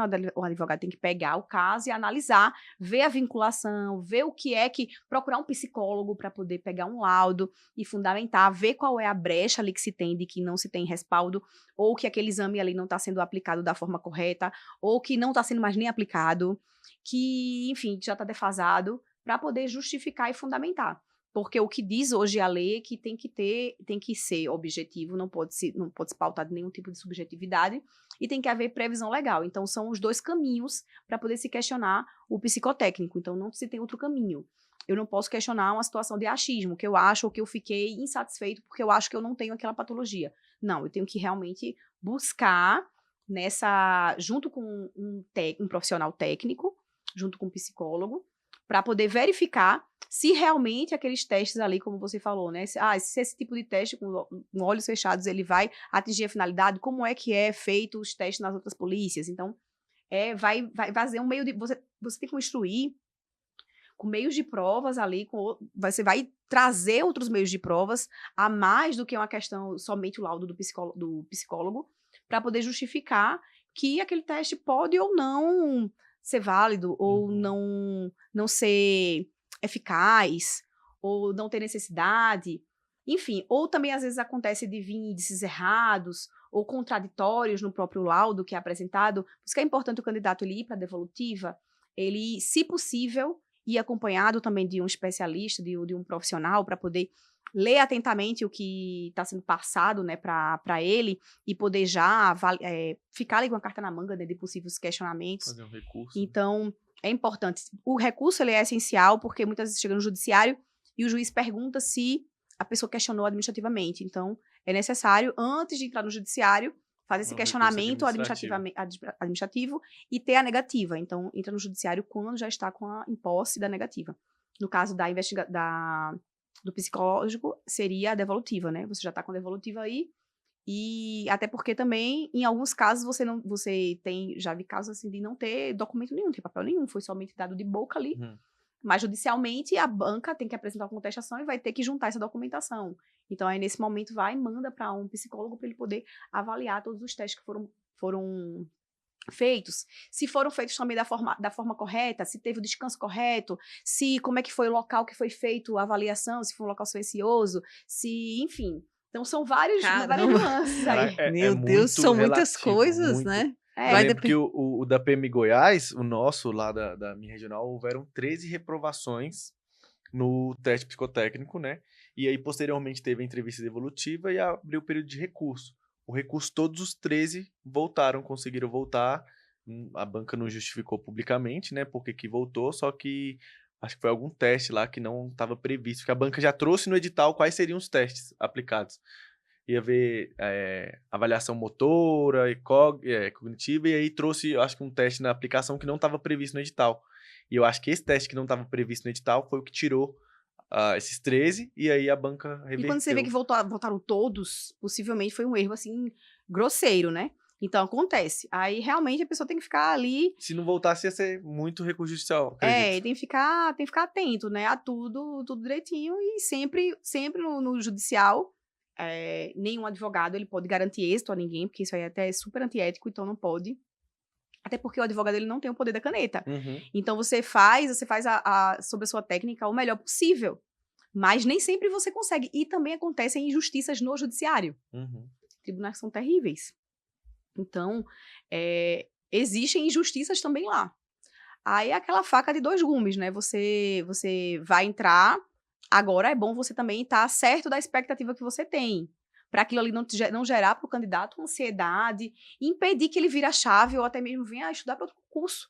Porque tem algumas causas que realmente são difíceis e assim, e acontece do candidato internalizar que vai ser possível reverter aquilo ali e fica preso no processo e não consegue seguir a vida. Uhum. Então, tem que estar ali muito certo ali das expectativas. O advogado tem uma responsabilidade muito grande sobre a expectativa e sobre ser muito realista em relação ao início do processo. Mesmo quando chega uma causa para mim, que é uma causa que eu sei que é uma causa muito boa, mas eu digo que é boa, mas existe uma margem, que é uma margem que eu não tenho como controlar, que é uma margem que não depende de mim, não depende do escritório, assim como de nenhum profissional.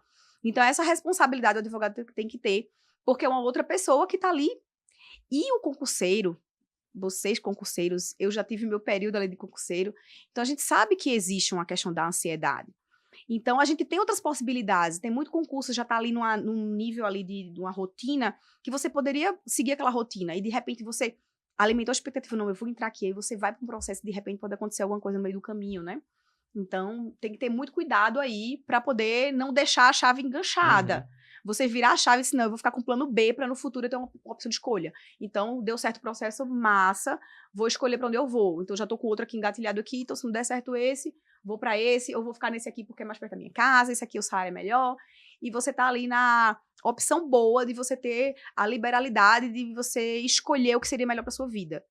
Então, tem que ter essa maturidade, esse equilíbrio sobre o judicial, que o judicial ele não vai salvar a pátria, eu não vou, meu Deus, é justiça, eu vou conseguir voltar. Então, tem que haver um equilíbrio, porque nem tudo se consegue resolver no judiciário e nem sempre o judiciário é justo. Uhum. Infelizmente. E outra coisa, morosidade. Acontece muito também de haver a morosidade do judiciário e você tá ali, você quer resolver aquele problema imediato. Nós somos imediatistas, os brasileiros são imediatistas de natureza mesmo, então... Só que o judiciário não funciona assim. Por exemplo, a gente entra com a ação DF. DF é um estado que tem muito processo. Então, acho que não é o mais lento, porque acaba que, com isso, as decisões são repetitivas, então acaba que se repetem as decisões ali, fica mais fácil sair. Mas tem estados que são terríveis. Bahia mesmo é muito lento. Muito lento, muito, muito mesmo, assim... Desculpem, baianos, mas quem tem processo na Bahia sabe que realmente sofre muito, porque é uma coisa fora do eixo. Rio de Janeiro é outro estado também complicadíssimo. Então, existe isso também do judiciário. Aí, a dica é essa também, você estar preparado para o que vir, porque o judiciário não é esse mar de rosas, entendeu? Então, tem uns espinhos, né? Então, é isso, gente. Excelente. Eu concordo, né, com a senhora quando a senhora fala, tem que ser sincero, mas também não pode parar a vida, né? Coloca ali sua energia em uma coisa, faz o que você pode, mas a sua vida precisa continuar. E eu falo isso muito lá no meu Instagram, ainda mais agora, depois que teve esse concurso da PMDF que está suspenso, e uma galera acha, pô, passei na primeira etapa, tô tranquilo, agora já passei no concurso. Cara, tem várias outras fases, várias coisas que podem acontecer que não depende de você, que foi o caso aí. E aí uma galera, né, começa a desenvolver ansiedade, o quadro de ansiedade até patológico, assim, e aí, né, para a vida em função disso. Então tem que ter muito cuidado. Grupo de WhatsApp. É outra coisa que você...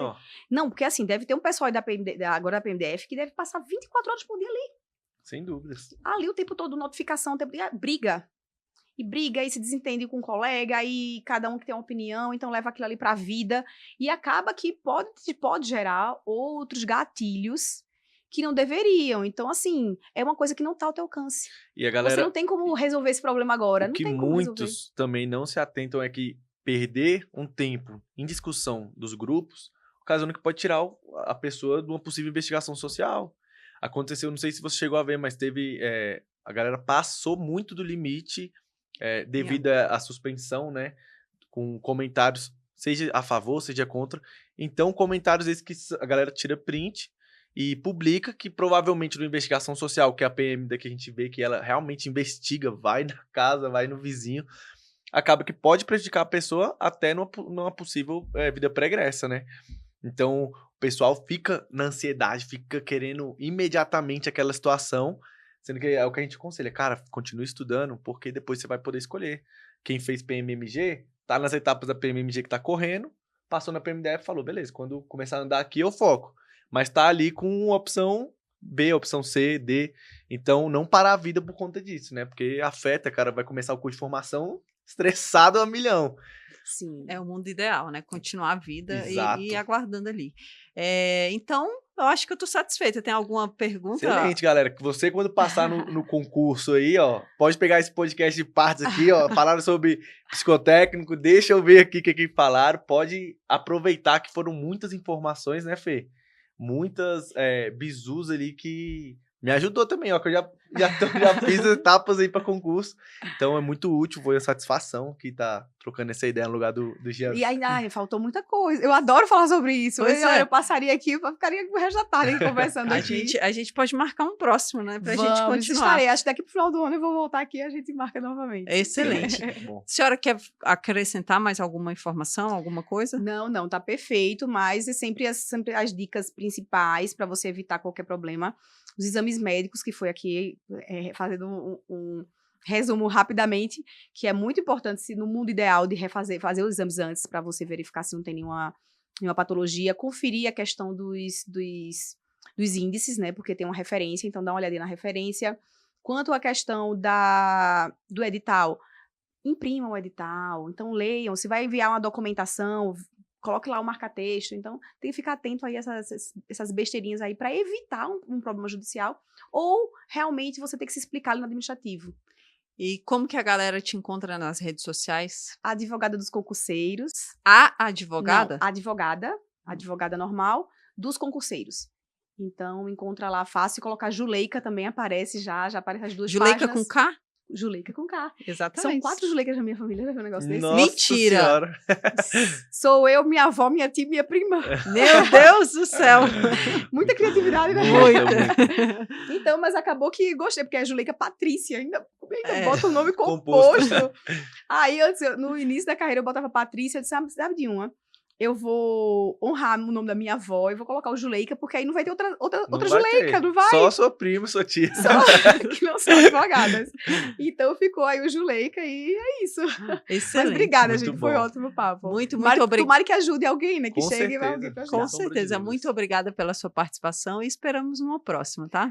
Amém. Excelente, galera. Muito obrigado aí. Senhores, então, muito obrigada aí pela participação de vocês e, como eu sempre falo, obrigada pelo tempo de vocês, que é a coisa mais importante que a gente tem na vida, e vocês empregaram o tempo dos senhores ouvindo a gente. Eu espero que agregue alguma coisa na vida de vocês e até o próximo episódio do Papirocast. Tchau, tchau. Falou.